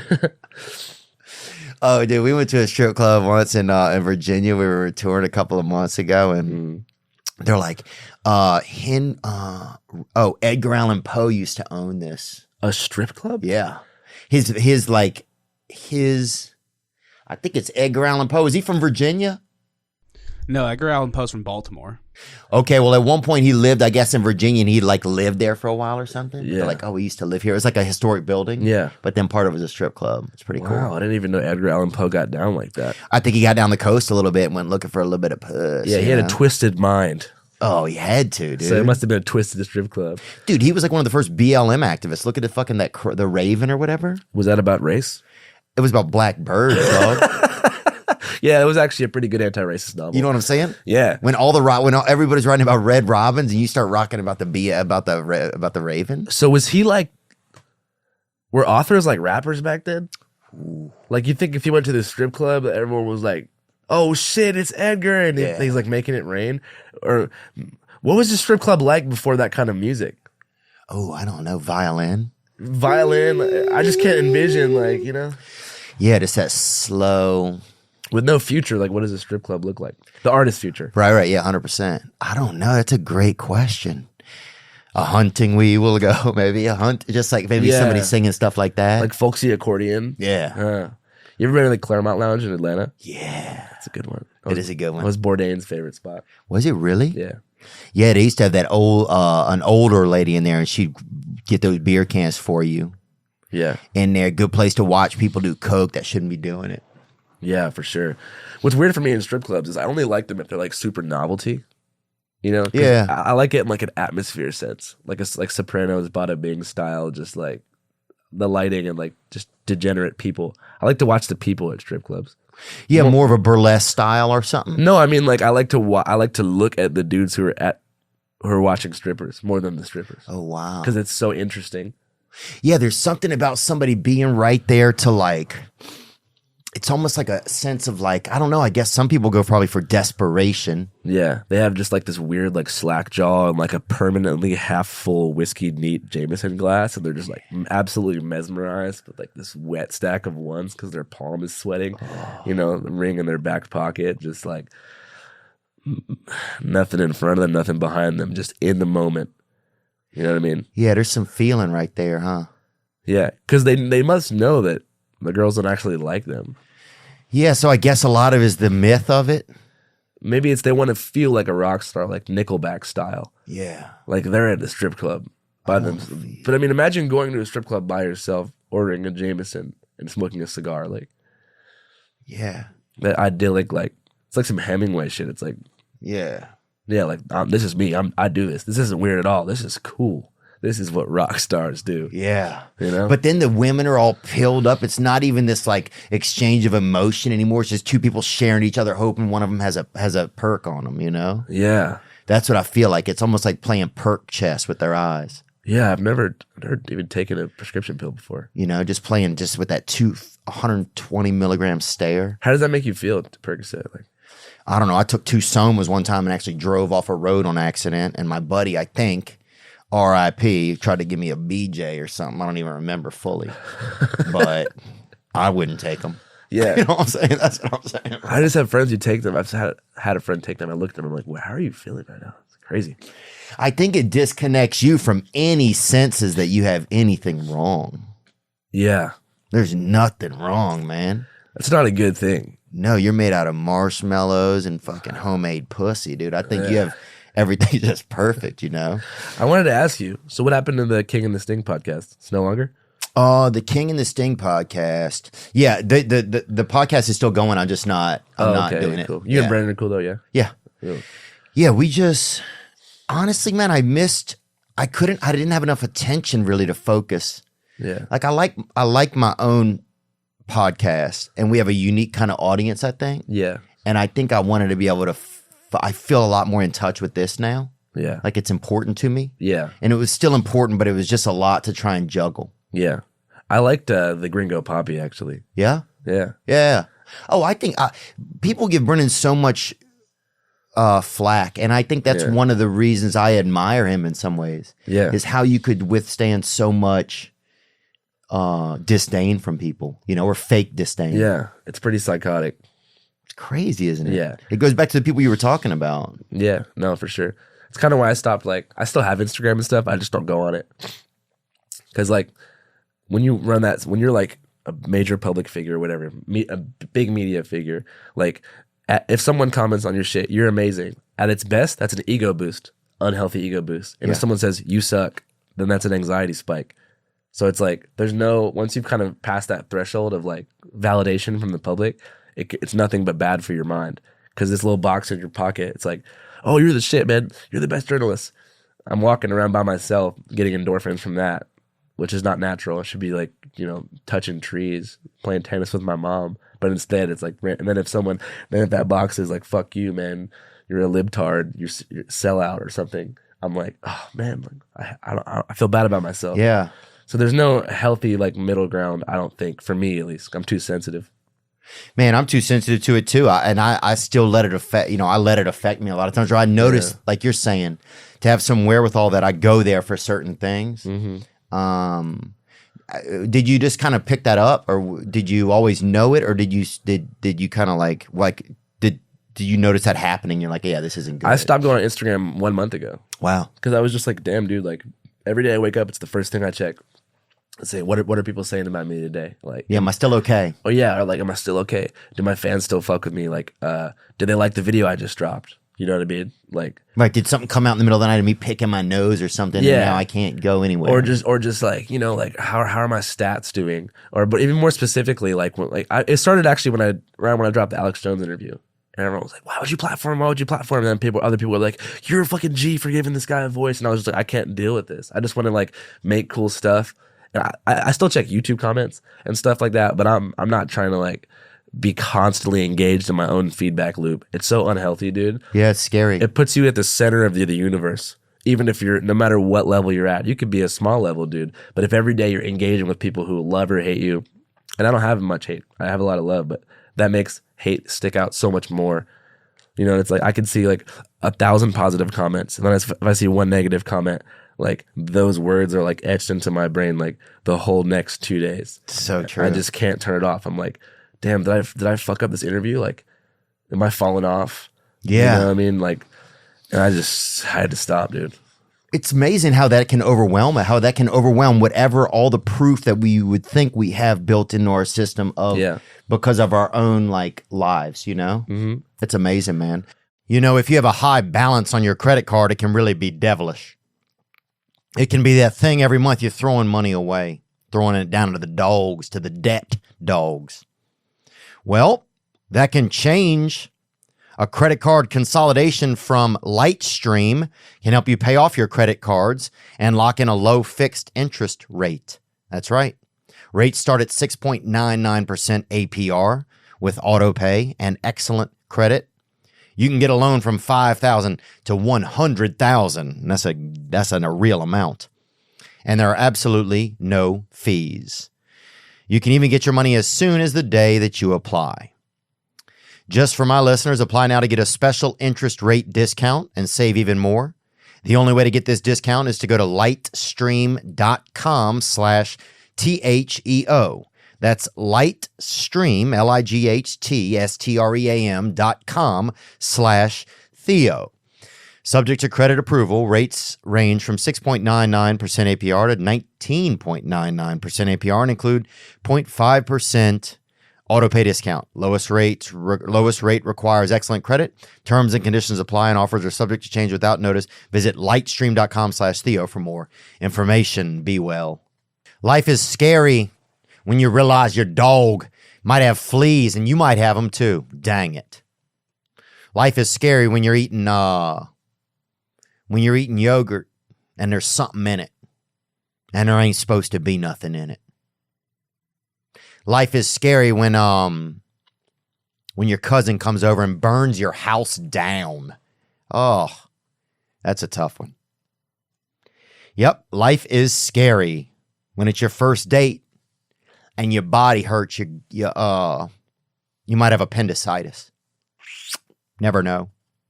What I'm talking about is the Sunday Scaries. They can happen any day of the week. And I want to tell you about Sunday Scaries CBD gummies.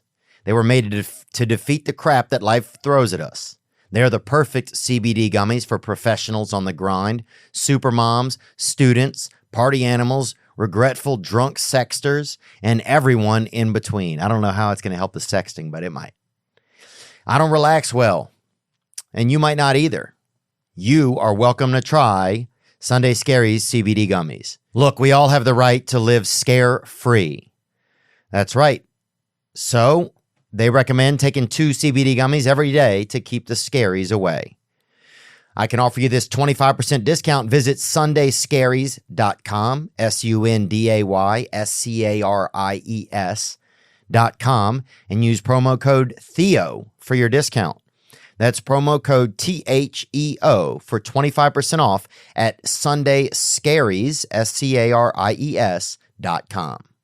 Yeah, no, I think it's interesting. I think it's brave to have guys on that are different, like we get pitch guys sometimes or girls, and I'm like, I don't know. But then that's the part where I need to lean in and say, yes, I want to talk because I want to be able to share some of my truth and hear something different, Yeah, I think it's, you do a great job of being in that space. Do you feel like you ever go to a place just to pick on a group? Never. Not anymore. I mean, when I first started, it was a lot of low hanging fruit, but I developed a respect for interview subjects pretty quickly. I mean, there's some groups that it's clear from, how I'm talking to them that I'm trying to sort of poke holes in what they're saying. But no, I don't go try to pick on people. If anything, I try to understand people. Yeah. Because picking on people is really easy. Like anything that society sees as weird, like furries or flat earthers, it's very easy to show up, point fingers, make fun of them, ask them weird questions. But when you ask the why or how did you end up like this, is when it gets really interesting because you get to just follow that why infinitely till you get to the core of what drove them to the fringe. And that's the shit that fascinates me because it's always the same. What is it? Just community, loneliness, isolation, being ostracized by the traditional group that they were around, online echo chambers, loneliness, personal failure, personal aspirations. It's common themes like old school shit. Yeah, those are tropes that have been around forever, huh? Yeah, that's what it comes back to. What does tropes mean? Does that make any sense? It makes sense. All right, I'll take it. Oh, it also comes back to the Jews a lot. Really? Yeah. Because they started it? No, like hella people don't like Jews. Oh, yeah, Kanye was talking about that. Do you think that many people don't like Jew? I think it's because what did Kanye, they were getting on Kanye. I mean, he's been saying some horrible shit. Yeah. That Kanye shit is sad. But do you think people should just be able, should he be shut down from saying stuff, or he can just say, I guess people can just say whatever they want. If he says, I'm about to go DEFCON 3 on the Jews, and he's telling his audience that Hollywood and music is totally controlled by Jews. Like, it is true that there is like highly influential Jewish people in Hollywood, but it's controlled by money people, bro, capitalists of all shapes and sizes, and they're not loyal to each other.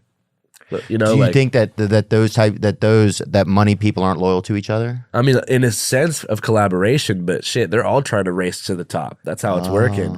And the idea that there's some sort of cohesion there, it's not really true. I mean, there is collaboration, but like what Kanye is talking about is being exploited by, predatory record companies and shit like that and labels. That's a real thing. The media and invading his life. TMZ showing up to his house at 3 o'clock in the morning and asking him about his mental health. Like every element of his private life being publicized by media outlets. That's a real thing. Right. And so it's like he's so close to talking about that, but then there's obviously someone in his ear being like, it's all about the Jews. And he's like, and then my Jewish personal trainer, it's sad. A lot of people don't even know that they're being anti-Semitic. And I also think the phrase anti-Semitic gets so overused. Yeah, people say it's tough because you can't even, sometimes it feels like you can't even say the word Jew or Jewish, and you're suddenly like, this person's anti-Semitic. It's like, well, you could say black or white or Christian or, Muslims or Slims, some people call them. Yeah.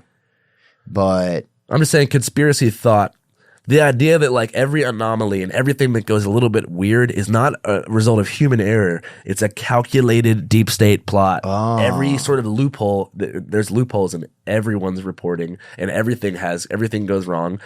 People think the CIA is doing all this crazy shit. They tried to kill Castro in Cuba like 45 times. Wow. The CIA can't pull off anything correctly. Our government can't do anything right. Yeah. Yet somehow people think they're capable of these massive like mind control conspiracies. I was like, then why do the roads look like that? Yeah. I just don't get how people think that this all-powerful deep state can manipulate and control the entire planet. Yeah, that's true. If you can't even get me from like St. George to El Paso, then how are you going to get me from like the aliens to to the Octagon? Right. People are bad at secrets too, man.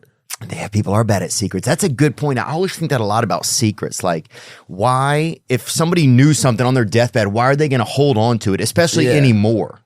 I could see 50 years ago when there was this more like loyalism to America, too, like we are this thing, like people I felt like had bought into, like we are this text, this thread, this woven blanket. But now it seems like we are that's disappearing. Yeah. Like if they told Trump about the aliens, he would tell in a half hour. He would fucking tell us. Yeah. He'd be like, I will not be, a puppet of the CIA. Yeah. There's a spacecraft below the White House. It's been there for 30 years. It's not what he sounds like, but that's how he would say it. Yeah. It is, totally true. And that's why I don't think they could get all these pilots and people that have died over the years, that I don't think they could get any of those people to keep a secret anymore. Do you think? No. Somebody would make a TikTok in a half hour before they're dead. Like my dad just told me this. Yeah. It would be the kids of these Area 51 people who are like, so my dad just dropped the bomb on me, like all that shit. Area 51 is so sick, dude. Yeah, have you been over there? I tried to go. I went to the raid of Area 51 in 2019. One of my first I think I remember that. things. And it was a letdown, huh? The only guy who got arrested was this like recently divorced father of 3 who was he was sleeping in the back of his Subaru next to our RV. Mm-hmm. And he was like, they're fucking in there and I'm going. And he tried to storm it by himself and he got like, machine guns in his face. Wow. Yeah. Dang. Did you get the feeling when you were there that they're holding something? No, I think they're just, experimenting with drones. Why would it be Area 51? Like, there's merch along the whole highway saying there's aliens there. Yeah. They would have moved them by now to a different black box site. Do you feel like we've had a lot of encounters do you feel like we've had few? A lot, dude. Totally. Do you feel like that there are alien figures amongst us, that they have that kind of technology to put people amongst us that are actually beings from other planets or worlds? Yeah, I mean, like, you ever looked into like the eyes of like a Nordic dude, like a 6'7", like a Viking looking person, cold blue maybe eyes. 6'4", maybe. That's evidence right there. Yeah, I got to look deeper next time. I guess I didn't look that deep. The joke there is pretty much all alien conspiracy theorists, such as Bob Brown in Nevada, think that people from Norway are aliens. Oh, really? Or that they possess some sort of reptilian or old school Lemurian DNA. Wow. Which gives them that sort of look. That iridescent. And also the architectural capability. IKEA. Yeah, you want to follow the directions or whatever. Yeah. Yeah. Damn. Well, I think sometimes that aliens come here, I think we are like, aliens advanced far past us, right? Like, even if you see us now, we're becoming like meeker figures. We only use our brains. When you see an alien, it's like just the brain looks active. The body just looks like this dormant sort of like non-genital, no tits even anymore. Never. Just like the body seems very like you don't notice it. It's just that kind of like diamond oval head with the big eyes. So there's a lot of brain activity, thinking. Yeah. That's what I feel like. So aliens, they've moved off here a long time ago. I think they come by every now and then to see like the planet. Like it's almost like if your parents took you like some shitty water park. It's like a poor alien families. No offense. Yeah. But if an alien family's real poor, then they'll like, or they didn't get tickets to like the cool planet to go see. Yeah. Then they stop there. The kids are like, what the fuck? We're over here. Yeah, like this place is weird as shit. Yeah, this place sucks. They're here to see the Capitol riot, like Will Smith punching Chris Rock. Yeah, these people are fucking morons. Let's get up out of here. Yes, that's what I think happens all the time. Some shitty dad tries to bring his kids here and his wife here to save their fucking family or to do, and he didn't plan ahead. And the kids like to get the fuck out of here. They land at Talladega race weekend. They're like, what the fuck? No, but I would think that aliens would actually be on a smaller level, like on microbial small level, so they can, kind of look at us like they could be like cell size, condensed, because they don't want to be identified. Everyone assumes they're these like gargantuan Cthulhu-looking District 9 creatures who are going to come down and like scare the shit out of us. But why they always look like shrimp in the movies, like giant lobsters. Yeah. I think they'd really be like floating through the air like little dust particles being like, hey. You know what I'm saying? Dude, that's more of a vibe too. And a dust particle, when you watch them, how they move like alien vessels a lot of times. They move with purpose. Yeah.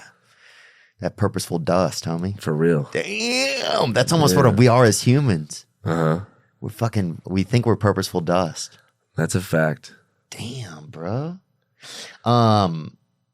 When you go into some places, do you have a lot of fear? Obviously, I understand now from like your growing up and stuff like that, and some of your energy. Like I remember from my dad would do like credit card signups at colleges and stuff when I was a kid, and so we'd roll over there and like we'd get all the shit out, and like he's 78 years old, he's signing people up, and I would get up on the table and bark at college kids going by to get them to come and sign up, and they get like a free hat or something. That's fun. That says like Chase Bank, something just like sick ass hat. Frisbee. Yeah, now it would be cool. Back then it was horrible, for sure. But now it would be a fire hat, and so I could see where you being in your environments growing up and like having like interaction with people, where it makes you fit into your world now real comfortably. Are there places you've got in that have made you kind of fearful or scared? Like honestly, not really, because like with the camera rolling, people aren't really going to test you. I think that like the most nervous I've ever been was like I was trying to do SEC games for a while, so like I was at the Auburn Roll Tide game in Tuscaloosa. It's a big one. Home game for Alabama. Alabama lost the home game. Wow. And so like people were fighting in the streets, like you know how it goes. Oh yeah. College football in the South is a real serious thing. I'm watching 50, 60-year-old dudes who, were in frats 40 years ago rumble out old beefs in front of the Waffle House in Tuscaloosa. I'm like, man, this is tough. And when people were fighting right in front of you, my first thought is I want to interview them while they're fighting. Right. So I would run up and be like, hey, what's going on? How'd this start? And then they would, poof, you know what I mean? So, we had a couple situations in Tuscaloosa where people would try to take our cameras and be like, who the fuck are you guys? And we're like, YouTubers, like, get the fuck out of our party. Also, they're very comfortable with violence at Southern schools. Yeah. There's not really consequences for like big brawls at schools in the South, just in fraternity environments, like there would be on a regular street anywhere else. Yeah, I think Southern culture, it's more like, especially in the South, you're looking at more like fight outside of the bar. Yeah, it's like Australians. Yeah. It's just like, they settle the score after. Yeah, it's like a bunch of baked bean Australians kind of. Literally. And no one's called the cops, really. They kind of let things happen. Right. So like, that's the only place. Frats is probably the worst place for me to film. Dude, it's funny when I remember growing up. Yeah, frats is a weird energy because it's also like, but then if they like you and they know who you are, then it is the energy can be different. Unless you test that one dude who doesn't know. Yeah. That sometimes can be weird. This was like when we were pretty like lesser known. So it was a lot scarier. Yeah. Probably now if I were to like message some frat in advance and being like, I'm coming back to Ole Miss. They'd be stoked. They'd be like, oh, we're going to show you the best party ever. Yeah. What about, I saw that you went into O Block, you went into like Chicago, and they have like a lot of like, is that one of the areas where they have a lot of crime, where they've had a lot of violence? Yeah. Wow. I wasn't scared there or anything because like, they just took good care of us. Also, nobody wants to be perceived that way in media. So they're going to go above and beyond to make sure that everyone knows that, like when I got to O Block, everyone knew that I was coming. And they were just like, hey, good to meet you. We checked your stuff out. Welcome. Yeah. That's interesting. Yeah, there you go right there, dude. That's fire. Yeah, I would say, what they say, the hood or whatever is probably the least scary place to film. Wow. Because your intention is clear. You're a white guy with a camera crew. It's like everyone knows what that is. Nothing is going to happen to you. That's a good point. That's interesting. Where there's more commonality, there's more potential for violence as a journalist. You know what I mean? It's the classic thing of like Louis Theroux from England. Yeah. When he did his Weird Weekend series. Him being British as an outsider, I think gave him a pass to kind of come in and be more confrontational. Whereas like I'm more likely to be in a violent situation with someone who is a similar, looks like me and is in a similar age range to me. Because they kind of feel like, oh, it's more like buddy, like broed out. I even see it with fans. Like if any frat age white fan will come up and just bear hug the shit out of me. There's just less of a barrier. Whereas like anyone older or younger will be a little bit more cautious or in a different socioeconomic place. That's interesting. Yeah, it's interesting how some fans interact or some supporters of you will interact. Yeah. Like the other day at the airport, a guy was just yelling at me, like, Theo. Yeah. But it was like we knew each other, but we didn't know each other. Yeah. But it was like, and he kept looking at me like I should have acted a certain way, but I didn't really know how to, like. Yeah. It's interesting how different people's perceptions of running across somebody that they've seen before. Yeah, I think for you too, because you podcast, like people, it's more parasocial because they feel like they've spent so much time with you. Oh, yeah. Because they get off work, they're driving home or whatever, they're listening to you, like you're pretty much there in the car with them. They're laughing along with you. Yeah. Or they're laughing along with us, like right now. You know? Yeah, if somebody says, I listen to the podcast, I immediately go into a different place with them as well. As opposed to someone saying, I saw your stand-up special. Or somebody just saying, hey, man, I saw you on TikTok or I saw you on this or that. Because TikTok, people have cut up, I think we're almost at like 1 billion interact views on TikTok, right? For just my name hashtag, right? Oh, cool. So kind of cool, but also like I didn't create probably most of those 90% of that. Yeah. Other people made stuff and put it out there. Yeah. So it's kind of weird. So it's like you get put out there in a way you don't even want to be maybe put out there. Yeah. Like it's still your stuff they're cutting up. Yeah. But it's just kind of interesting. It's like they can kind of shape whatever, and then people can see you more maybe than you wanted to be seen. I don't know. Yeah, and you give people a lot of yourself, It's interesting. You have to, though. I feel like the comedian lane's a bit different. And I remember when I first came out to LA, like I went on your podcast and I went on some other comedians' podcasts, and I was like, damn, your guys' job is hard. Shout out to you guys. Like, I don't know how you come up with all this shit all the time. Really? You just have to have this like verbose gift of gab to just spice up. Because I'm sure, like, for example, you probably have told a lot of the same stories. Oh, yeah. But you have to come with that sort of original energy. It was like when you asked me about like the hitchhiking story, like I would have told it like funnier if I hadn't already said it like 20 times. Yeah. But I feel like you guys have to have this almost like a respawning ability that is just like superhuman. Yeah, I think doing it with people helps more. Yeah. That's why even like right when you walked in, I really felt like I lit up on the inside because I was like, oh man, I get to talk with someone today. Right. And so it's nicer sometimes than just talking by myself. I find a lot of people like will send in calls to podcasts. Like there's a lot of guys out there struggling these days. You know? A lot of people are trying to figure out what, it's a weird time to be human. Do you think that? Yeah, definitely.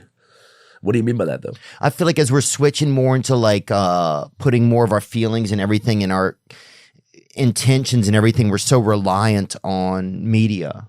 Yeah. And just human interaction has kind of taken a back seat. Yeah. But it's also hasn't. So it's this weird thing because we're almost more interactive than ever. Yeah. But it's not very real. It is, but it's like we're almost transitioning. Yeah. It kind of sucks. That's why I've tapped out from it. I'm trying to reverse engineer my own life. Like I have because I had to use Instagram and these platforms, I'm sure you did too, to get to where I am now. Yeah. But I've crossed this threshold where it's like, I don't need it anymore. You know what I mean? Like you probably barely do either too. I mean, people are going to watch your podcast and they're going to watch your specials, regardless of if you have to post stories or whatever. I mean, I'm sure it helps, but it's like once you're past that point, I'm not going to hate on social media or anything like that's. Yeah, it's part of it got life. me to where I'm at, But like I'm going to tap out from it, like because my human interactions have been low, especially the past 2 years. Yeah, like dude, it's like my real friends. Like I don't know. I need more real friends. Not just like cool online friends, but like real homies.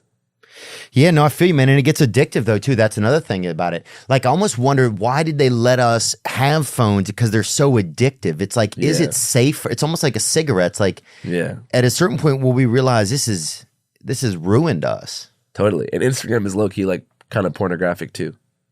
You know what I mean? Like a social, like a adrenaline porn or something? No, like it literally is. Oh yeah, I see them tits on there sometimes. No, like a lot of my friends, like I look at their feeds and it's just like attractive women, attractive men, just like constantly, and I'm like, damn, that must be kind of weird for you. That's all your influence. Like you're like going on your phone and just like scrolling through like people you think are like super bomb all the time. Like, oh yeah, kind of rots your brain a little bit. Like you're going through your day and you're like, they look amazing. They look amazing. Yeah. They look amazing. Oh, that's the homie. I'm missing out. This person looks good. I'm like, dude, that sucks. Yeah, because the second you go back to your regular world, when you take that away from your eyes and you look at your regular world doesn't stand a chance. Right.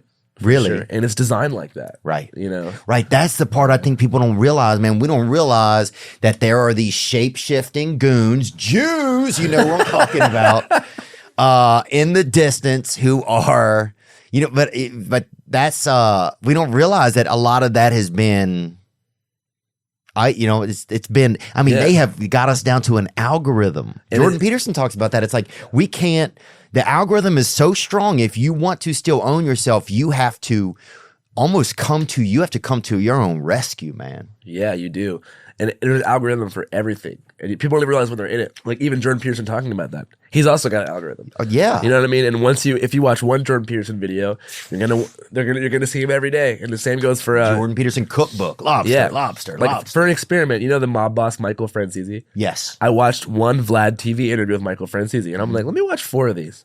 Dude, my phone was like a Mafia phone for like a week. Every time I go on there, it's like Sammy the Bull describes his first hit. You know what I mean? And it's just like best Sopranos scenes, you know, Goodfellas intro. And I'm watching this shit all day. You know, I'm like La Cosa Nostra over here on my phone for a fucking week. And, you know, I start talking like these dudes. You know what I mean? And I start talking to my homies about the Mafia. My guy Evan's like, dude, stop talking about the mob. I'm like, what? You know, I'm like, no, but it's crazy. The code of silence is crazy, dude. It's really blood in, blood out, you know, but not all Sicilians are bad. You know, and Evan's like, stop saying this shit. Let's talk about something else. And I'm like, I realized, you know, all moments of privacy, which should have been me time to think about my life, I was thinking about La Cosa Nostra. Wow. And that's not right. No one should think about the mob for more than like an hour a week. Oh, yeah. I think, and even that seemed like a lot, you know, especially if there's not a recipe coming really shortly after the thoughts, you know? You think the mob is still around? If they are, first of all, I noticed for a fact they do a lot of just trash hauling is what they do now. Yeah. The mob has severely been reduced. You don't think they're walking into like Stumptown Coffee in Brooklyn, breaking kneecaps and being like, give me 5 cents off this latte? I think they're like the Comedy Central. Basically, they're like Comedy Central. Like they just fucking didn't get on social media and they fucking fell apart. Yeah, they should have adapted. Oh. Had like a dope ass like cartel style branding campaign.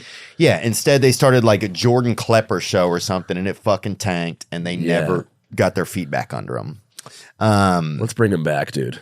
Yeah, I mean, I don't know, but the Mafia, I would love to see them back. Yeah. I would love a fucking Italian to just hit me with a bat when I'm going for a jog. Yo, You yeah, motherfucker. Because here's one thing I realized. If somebody walked up to me and punched me for no reason, right? Yeah. But they said, you know what that's for. I would find a reason in my head why. Yeah. And I'd be like, damn, okay. I think you could do that to anybody. What do you think would be the first thing that would come to mind? Probably stealing something when I was younger, maybe. Yeah. Or, bad sex, maybe. Yeah. Like you had me drive all the way over there for that bad sex. Or you made my sister come over for that bad sex. Yeah. You were heavy into stealing when you were younger? Or? Yeah, I like to have stuff, man. And I'd tell people I'd have their stuff on and tell them I didn't have it, you know? Like retail? Yeah. And even undergarments, men's undergarments. Yeah. You've came a long way, man. Yeah. Thanks, man. I feel, at least now I can afford my own stuff. Haynes would probably send you a pack. That would be good. They're going to see this. Shout out to Haynes. I want to know about your movie before you go, man. I want to know a little bit more about it. Yeah, man. Ask away. What can we look forward to? Obviously, there's some parts of it that are what? There's parts of the movie that I'm going to be screening at the upcoming tour. Okay. That's a fact. I'm going to screen like some sick. HBO just finally agreed to let me show some scenes. Okay. HBO has been awesome to work with. Really? Yeah, dude. Wow. Sick. Shout out to Nina at HBO. It's just been fun, dude. Like working with a company that's like keeps it real, and it's HBO. And especially you had bad experiences with that before, right? Hell yeah, dude. I remember you were in right after I met you through with King and the Sting. That's when you got into the dispute with your own organization. Yeah. That was a horrible thing. Yeah. But I'm happy that it ended in like a cataclysmic fucking gnarly way. Yeah. Because I had to go independent. Like I had to start Channel 5. Right. Because I had like the fire under my ass being like, you got fucked over, like respawn, kill it, like start your own thing. That thing's going to be bigger. I feel like if I didn't have that dramatic split from the All Gas No Brakes parent company, I probably would have just drifted into like comedic obscurity, honestly. What was a moment in there? What was some more of that? Tell me about that. Because other people, this happens to people a lot, where people, the deal isn't right, or they don't feel like if they leave something that they're still going to be able to survive. Yeah, there's just very like low regulation in like the Instagram and TikTok management world. It's not like film and acting and shit where you have guilds and unions. Like you can get pimped, you can get the blood pimped out of you by someone who manages influencers. Yeah. There's no rules or regulations. It's like the Wild West. There's been contracts much worse than mine, but I had what they call a 360 deal. They talk about it a lot in rap music. Mm-hmm. It's a full management contract, so that means I can't acquire any money or get any. If I get a sponsorship deal, it runs through the parent company. Every stream of revenue that is to Andrew Callahan will have to be processed by the parent company, and they'll give me 20% of that profit after expenses are recouped. So it's a shitty deal. Yeah. It was good at first because they gave me $45K a year, bought me an RV. I thought I was in heaven, but there was no show yet. Right. As the show got bigger and bigger, I see that we're making like so much on Patreon every month and through merch. Yeah. And I'm like, I want more money than I'm getting right now. I'm getting I paid. deserve more. I'm getting paid literally the salary of a manager at Raising Cane's, and like shout out to them. And I'm like, they work hard. They're not even a sponsor. I love his hat. Yeah. Sorry, go on. And then man. So that happened. It happens to people, but it ended up making you didn't fold though. Yeah, so back to it. The big lesson from that whole shit is like read your contracts and know what real money looks like. Because before you start, really succeeding in media, $45K a year seems like a great deal. But then in the world of adults, that's like a below standard salary. Right. But you just don't know that because you're young as fuck. But you were 21, 22. I was just interning for Seattle Weekly and writing for my college newspaper for free. So it's like, anyways, somewhere right before All Gas No Brakes kind of tanked, we signed a deal to make a movie with Tim and Eric's company, Absolutely. And then Jonah Hill's company, Strong Baby, latched onto it, and it became this whole like lot of chefs in the kitchen making this. The movie is about the 2020 election and the events that led up to the Capitol riot and the aftermath. So we're making this movie. I literally remember I'm in the South Philly Walmart in this RV. We're out of propane, so there was no heat. It was 21 degrees. And I'm getting these emails from the All Gas No Brakes parent company that are like, we need you to produce 2 pieces of Patreon content or we're going to fire you guys. And this is while I'm making a movie. And I'm like, I don't have time to do that. I'm freezing. It was horrible. And so I kind of refused. I asked for more money. I said, okay, I'll work a second job now. Just give me more than 20% of the profit share. They're like, nah, we're keeping you at 20%. They fired Nick and Evan just to make a statement after I asked them for more bread. And those are your associates? Yeah, still, they're partners and owners of Channel 5. Right. And then yeah, dude, it just got so bad. They were just being like, I got this thing in the mail, in my LA house. It was like, if you don't make a video for All Gas No Brakes by the end of the month, you're fired. In the mail? Where did they send it from the past? Did they travel back in time and write a fucking letter? Like, what's going on? That's insane. But looking back on it, I'm like I said, I'm glad it fell apart. I don't have really negative feelings towards any of those guys. Yeah. I was always supposed to be independent. Yeah. You always have been, probably really in your own way. Yeah, for sure. You like being, it seems like you like having control over what you put out. Yeah. In a way, I almost feel bad for those guys because they made such a bad business decision. Right. Well, at first they made a great business because they saw the value in you. Yeah. So that's cool. Yeah. But then they chose to not do it fairly. Yeah, because I would have kept working for All Gas No Brakes. Like the show would have been going right now if they would have just been like, Andrew wants more money. Sure. Give it to him. But I remember the dude said to me, we have a bunch of connections in the comedy world. We'll be fine. We're going to replace you. And I was like, bro, I do the editing. It's my show. It's like my concept. And they actually created a bunch of copycat pages that are active right now with my exact style, with other comedians hosting it. It's just a shameful endeavor. But, I don't know. Sometimes you take L's and you just got to keep it pushing. But I think they should have just left my formula alone. Yeah, dude. If you put a bunch of L's together, bruh, you got a bunch of L's, but you might be doing better. Yeah. But hey, man, shout out to those guys. Like, they put me on it first, It's a good attitude to have, man. I try not to have any I just try to like not be negative about shit, you know, even though it's easy to be, especially when you like got kind of burned like that. Yeah. But once you start being negative, people start being negative back. I know it's basic, but like even with my O Block video, you know, like I showed 2 other like journalists in that, maybe not in like the best light, you know, because I was doing like a sort of expose about like what I saw as like the exploitation of like drill music by like media members who run like an interview cycle based upon like fact checking someone's street credibility for clicks and views. And I talked about how that actually fuels real life violence because it kind of breaks down the inner workings of gang beef to like the general listening public and just makes people like not only fans of the music, but fans of like the gang lore behind the music. Which, you know what I'm saying? It's Oh, like interesting. No, I know what you're saying. I'm trying to imagine how a channel would do something like that, or how. Basically, like, drill music is like completely full of like dissing people's dead family members, dissing dead enemies. There's a whole gang lore behind every drill scene, whether it be Jacksonville, Philadelphia, Chicago, with specific characters and legends and people like that. But the general YouTube public didn't know about what they were saying until like a second industry of you know, people who I call gang gossip YouTubers ran like a news circuit based upon like breaking shit down. You know, and like that sort of exposed the inner workings of like Chicago's gang conflict to like the just greater civilian public, stoked the flames of it, made it worse. Is that helpful when they do that or no? I think that it's just clickbait. I think that at its best, like there's some people who do it really well. Like there's one guy, Trap Laura Ross. He does like a really good job at like, you know, breaking down sort of the insanity and like the specifics of certain conflicts that people should know about, you know, because there's people dying by like the hundreds here, like in Jacksonville. Right. But I think that when it's a gossip-based click cycle, like you'll never guess what gang this rapper's from. You know, that to me is whack.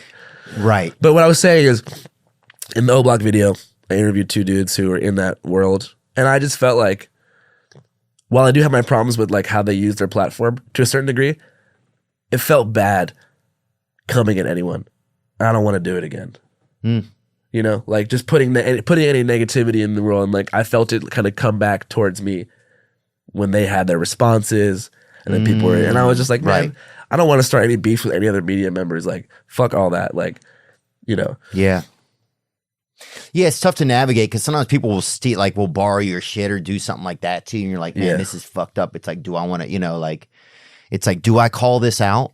Like, there's a clothing company that like totally copied a shirt that I made, right? Yeah. Like a merch, and it was like, do I bring this up, or is that just going to bring more attention to them? You know? Yeah. It's tough to navigate sometimes stuff like that. I know that's a different comparison. Yeah. But it's like once you start calling people out for shit, and then all of a sudden you're susceptible because people, now that you've stooped to that level of like internet beef, people start realizing it's an opportunity to capitalize on you, and they start internet beefing with you because they know that you play that game now. Right. And I just don't want to do it. I stand behind my coverage of O Block, but it's just like, I don't know. Is it scary to see, like, you know, you get environments like that where there's a lot of violence, you know, a lot of like growing up, like 2 of my closest black friends from growing up both got killed, right? And by other black guys growing up. There's just a lot of like, you know, there's a lot of black young men killed. You know, there's a lot of violence in that community. Yeah. You see a lot of like the rap music and stuff, and you know, I love the music, but is it? I wonder sometimes if I find like by listening to this music, am I just perpetuating part of this thing? Well, the music is very much a part of the circumstances and like a reflection of the environment and the culture that creates it. The real villain in the story of the mainstream proliferation of drill music is the record labels, who are fucking pushing this shit and like owning the masters to mainstream hits about like basically doing mass shootings. You know, so as a listener, man, it sounds dope. No, you're not perpetuating it. The music sounds tight. They could be talking about whatever. Right. But it's the record labels that, you know, make kids bop versions of songs and shit like that. You know, to me, I felt like when I do something again, if I ever step back into the realm of covering drill music, I feel like the record labels and the people who control and incentivize that are the missing sort of investigation. The missing piece to my investigative reporting, you know? Do you feel like you bow your reporting down to anything? Like there's angles you're afraid to go to or things you won't talk about? Like it's hard to stay neutral. Yeah, I mean, I'll talk about whatever, but there's certain issues that I take more seriously than others. It's hard to stay out of the pocket of big business too, as you grow. Yeah, because they'll take your clips and they'll run them if it is with their agenda. You know what I mean? Or they could start to make you look a certain way, like this guy does this, or Yeah. they have just there's a lot of power out there. Especially when you start to succeed, and that's why I wanted to get off social media, because it's like, I remember one time I was like out at a nice restaurant, and like I had got shots for everybody, and someone took a picture of me, and they were like, "I see where our Patreon money's going." Oh wow! And shit like that, where I'm just like, bro, like I just like let me enjoy my life to a degree. Like I'm supporting my entire family now, basically. You know what I mean? So it's like, I don't know, man. Success is hella weird because I never thought I'd be someone who was successful, and it comes with a whole different responsibility, and it's harder to make real friends. It's scary, kind of, isn't it? It's hella scary, especially when you're young. And you popped off when you were young too. Yeah. So you know what it's like. It's like, damn, like I have less friends than ever. But the friends that I do have are really strong. Yeah. But like I can't be around it. And your own ego, I got scared of my own ego too, because feeling like I was at a loss, of like attention or affection growing up. Then I was like, oh, this is important, you know, like this specific part of it, that can be scary. Yeah, it's all interesting. I think people look for like examples of ego exaggeration too, to be like, oh, this guy's super full of himself because he did this. Yeah, like once you succeed, people look for a villain arc to be like, oh, he used to be dope. But now he's at Soho House and he's going to Equinox and paying for hot stone massages. And I just saw him with AirPods in. Yeah. Fuck that guy. What a sellout. Yeah. And like, that's a real narrative. Especially, I'm someone who like cares about, issues of like racial justice and shit. Yeah. So it's like, that's not that compatible with having money. And my goal is not to have money, but it's like, when you succeed, people kind of know you're doing well. And like every time I sell merch, which is like the money goes right back into funding Channel 5. But everyone's just like, have fun like grifting or whatever. I'm just like, whatever. People want to support you. People want to have your stuff. They want to be like, oh, I like this. This is something cool. I used to think about that. We try to sell merch at a fair price and we try to do the best that we can. And at a certain point, you can spend all day. I can sit there and be like a guy who's handling all my merch stuff or merch issues. But then I'm not even creating anything that people want or even honoring myself by being it's like there's only so many wars you can fight, Dude, for sure. And that's why I'm just like, chilling on the Instagram. Yeah. Good for you, man. It's brave and it's hard to do. Yeah. It's like vaping for your fucking ego. Yeah, I'm 1 month off. Wow. Crazy. Damn. That's powerful, dude. I didn't know that. Yeah. I'm not going to delete. I'm not going to make any public statement being like screen time is bad for you. The coolest shit to do is just withdraw on your own time. Because the only thing lamer than being addicted to Instagram is being one of those people who's like publicly against Instagram. Yeah. You know on what I mean? Instagram. Yeah, on Instagram being like, I'm taking a break from my mental recovery. It's like, oh, are you? Yeah. Thanks for letting us know, dude. This know. isn't part of your long-term Instagram plan, is it? Taking a break from my break. Then they'll come back and take a break from the break. Oh, that was so refreshing. Great to see you guys again. How's it going? Yeah. It's been 4 days. Yeah, for sure. What about the love life, man? Do you envision yourself? Are you dating? Is there anything like that for you? Do you like affection? Yeah, for sure. It's just hard to navigate in the position that I'm in, Yeah. Like, I'm like hyper, not hypercritical, but like I definitely trust problems. Yeah. Because of like the position that I'm in. I feel like I'm really paranoid about, if someone's like genuine or not. Interesting. And so that makes me like not open up to people. Because I'm like, damn, this sounds like a classic thing, but it's like, would you be around if I didn't have all this shit going on? If I wasn't like, doing cool stuff. And that extends like beyond dating. That's just like all of social life. But I'm taking it slow. Like I have a lot on my plate. Like I have this movie coming out. I have the tour, working on a cartoon. I definitely have put the whole love life thing in the back seat. Yeah. Until I am like satisfied with other stuff, because love can crash and burn, but if you make awesome stuff, that's forever. If you put your passion into a project, that's going to outlive you. When also I noticed my work can't hurt me like at a level, like my work can't, my work is always, I know exactly what it's going to be. I know the return it's going to give me. It can't affect me it can, but it's not going to have the same effect as a loving somebody or something like that, Yeah. Anyway, that's kind of a fucking big reach, but It's not gonna go on your phone while you're sleeping. yeah. My job's not going to go on my phone while I'm sleeping. Yeah. Yeah, that's true. You know? dude. Also, it's like I feel like if you do date people in this position, like they assume that you're like hella unfaithful when you're not. Oh, interesting. You know what I mean? Like, Yeah, I think that's probably true. A lot of times, if I meet a girl, the first thing I ever say is, "Oh, I bet you know girls all over, like, huh?" and I can spend like 2 days with someone, like have the best time. Yeah. And they're like, I'm just one of many. I'm like, Yeah. no, that's not even true. Yeah. Like you'd have the best, like have like a honeymoon basically. Yeah, And yeah. The last thing they say is like, all right, I'll see you in a month. Never. I'm like, man. Yeah, but I guess that's an accurate thing for somebody if you're just kind of also, we pass through town, guys like us pass through town, you know? Yeah. And we're tit grifters, you know? And that is something, and some of that's, first of all, okay. We've also created this ambiance in the world. Like, it's not, like, I get a lot of DMs from women who are like, let's fuck, let me see that penis hole. No way. I swear. Okay. Dude, the stuff I gotten, let me see that dick hole or whatever. Or, you know, just crazy. Like, what? I didn't even, so it's like, there's women out there trying to get you to stop by as well. Yeah. And there's nothing inhuman about it. I've been at the zoo before, animal walk across the cage, fuck another animal. They don't even know him. Yeah. Or her. They didn't even look. Yeah. And then they go back, dude. They go back to whatever, the dog food or whatever. They give them all dog food. You notice that at the zoo? I didn't know that, man. It's like, I'm like, everything eats dog food. Yeah.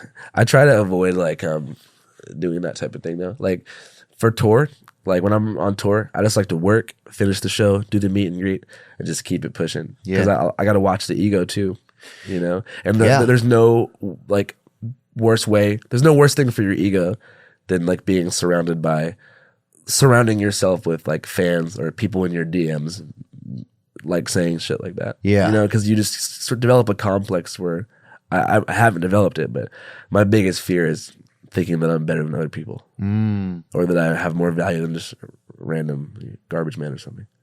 Well, and also, and your ego can grow without you even knowing it. That's what's even scary. Yeah. The ego, like a damn moss, bro. Yeah. That thing, it grows at night.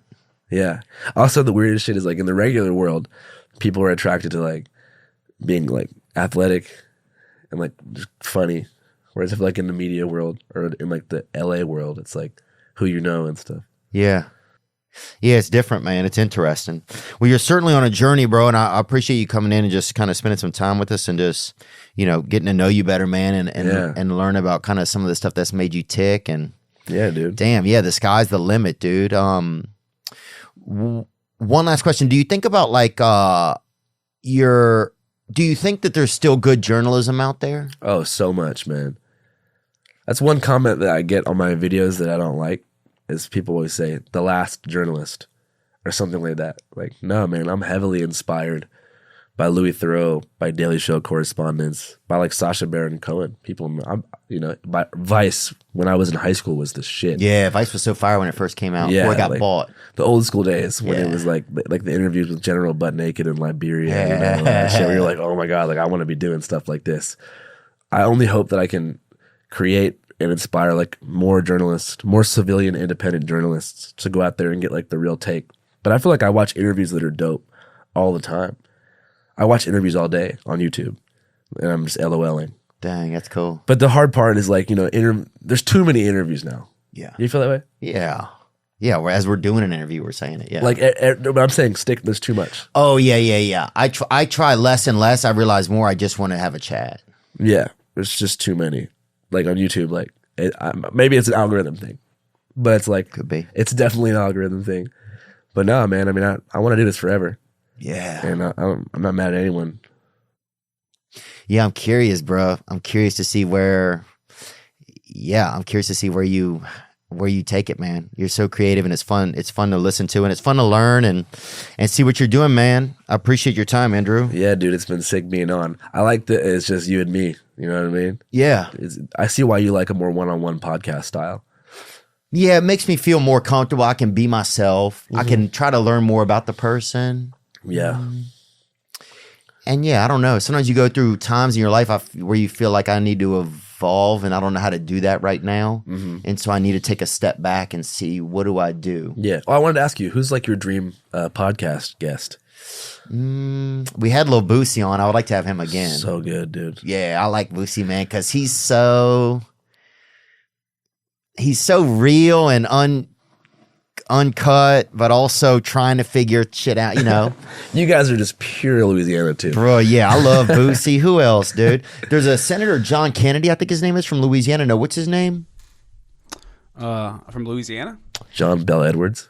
No, that guy. That would be I a think it's terrible like a chef. interview. Yeah, I think I think that's the governor. John Neely Kennedy? yeah, there's this other dude from Louisiana. I want to get that dude from Louisiana that does those crazy videos. If you're a criminal up in our town. Oh, I didn't know that was. I thought that was Florida. That's Louisiana. I think it's Louisiana. It's got to bro. be Shreveport or some shit. Yeah, this dude says some wild. He just like has great sound bites. I would love to sit and chat with him. That guy hates crime. You can look at him and just tell. All types of crime, dude. You park in the yellow, he's on your ass. Oh, that's true. He does that. He fucking has the most. He has that hall monitor vibe. Dude. He does. I can literally like picture a young him. Who else is somebody I would love to really interview, man? Man, JJ Watt, I think would be real interesting. I wanted to interview Mystical so bad, and he just got arrested again. For the same type of shit? I know. Really? Damn. He just can't stop being a fucking bad man. That broke my heart because I kept reaching out to him. I even DM'd him a couple times. Yeah. We've been messaging, and then he got busted. So if he ever gets out, I would love to get to chat with him. How about NBA Youngboy? Would you do that? Yeah, it'd be fire. It's a hard one to get. I've been trying to get it for a long time. Have you? Yeah, he's hard. Yeah, I was curious as to how you go about your guests. Do you use publicists and reach out? Do you use just different avenues?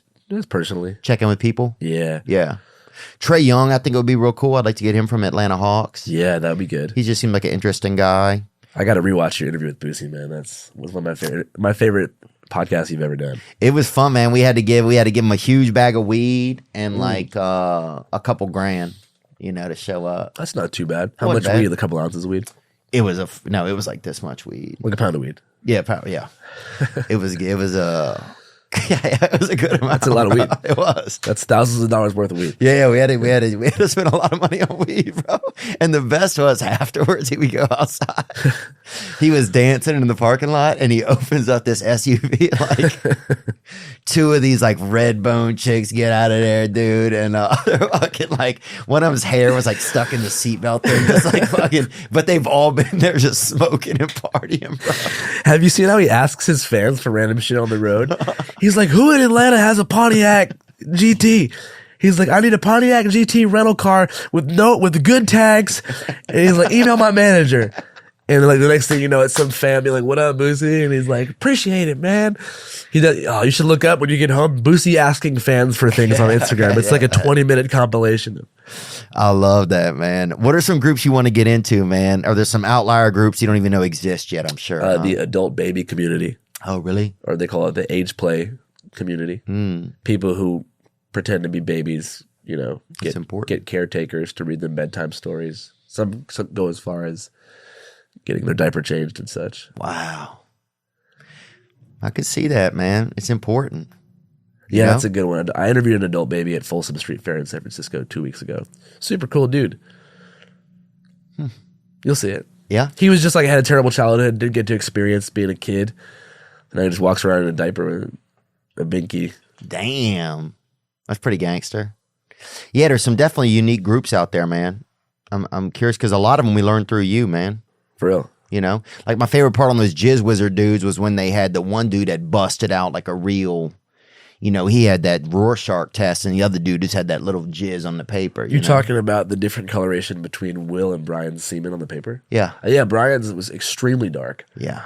Like orange. Like Minute Maid style. It was disgusting. Well, I mean, I don't want to say disgusting. Brian, if you're watching this. It was more Halloween. I don't think your ejaculate is disgusting. However, I would suggest you consult your primary care physician as to why it's so discolored. It's pumpkin spice. Everything's pumpkin. Like, it's just that time of year, too. You like Halloween? Oh, yeah. What are you going to be? I don't know. I might do something else this year. Farmer or something. Yeah. Take it pretty easy. What you got? Michael Myers? I'm just going to minion it. Really? Yeah, just like paint my whole body yellow and wear the goggles and speak that whatever like hybrid of Spanish and Italian. Yeah, Minion's good, man. That's a great idea, actually. Yeah, shout out to the Minions. Honestly, that movie was fire as hell. It's that whole series is so great, man. I went and saw Zach Bryan the other night. Have you ever seen him? No, is he involved in Minions? No, he's just a musician. but it was awesome. Oh, hell yeah. Yeah, it just reminded me how great it is to go see live music.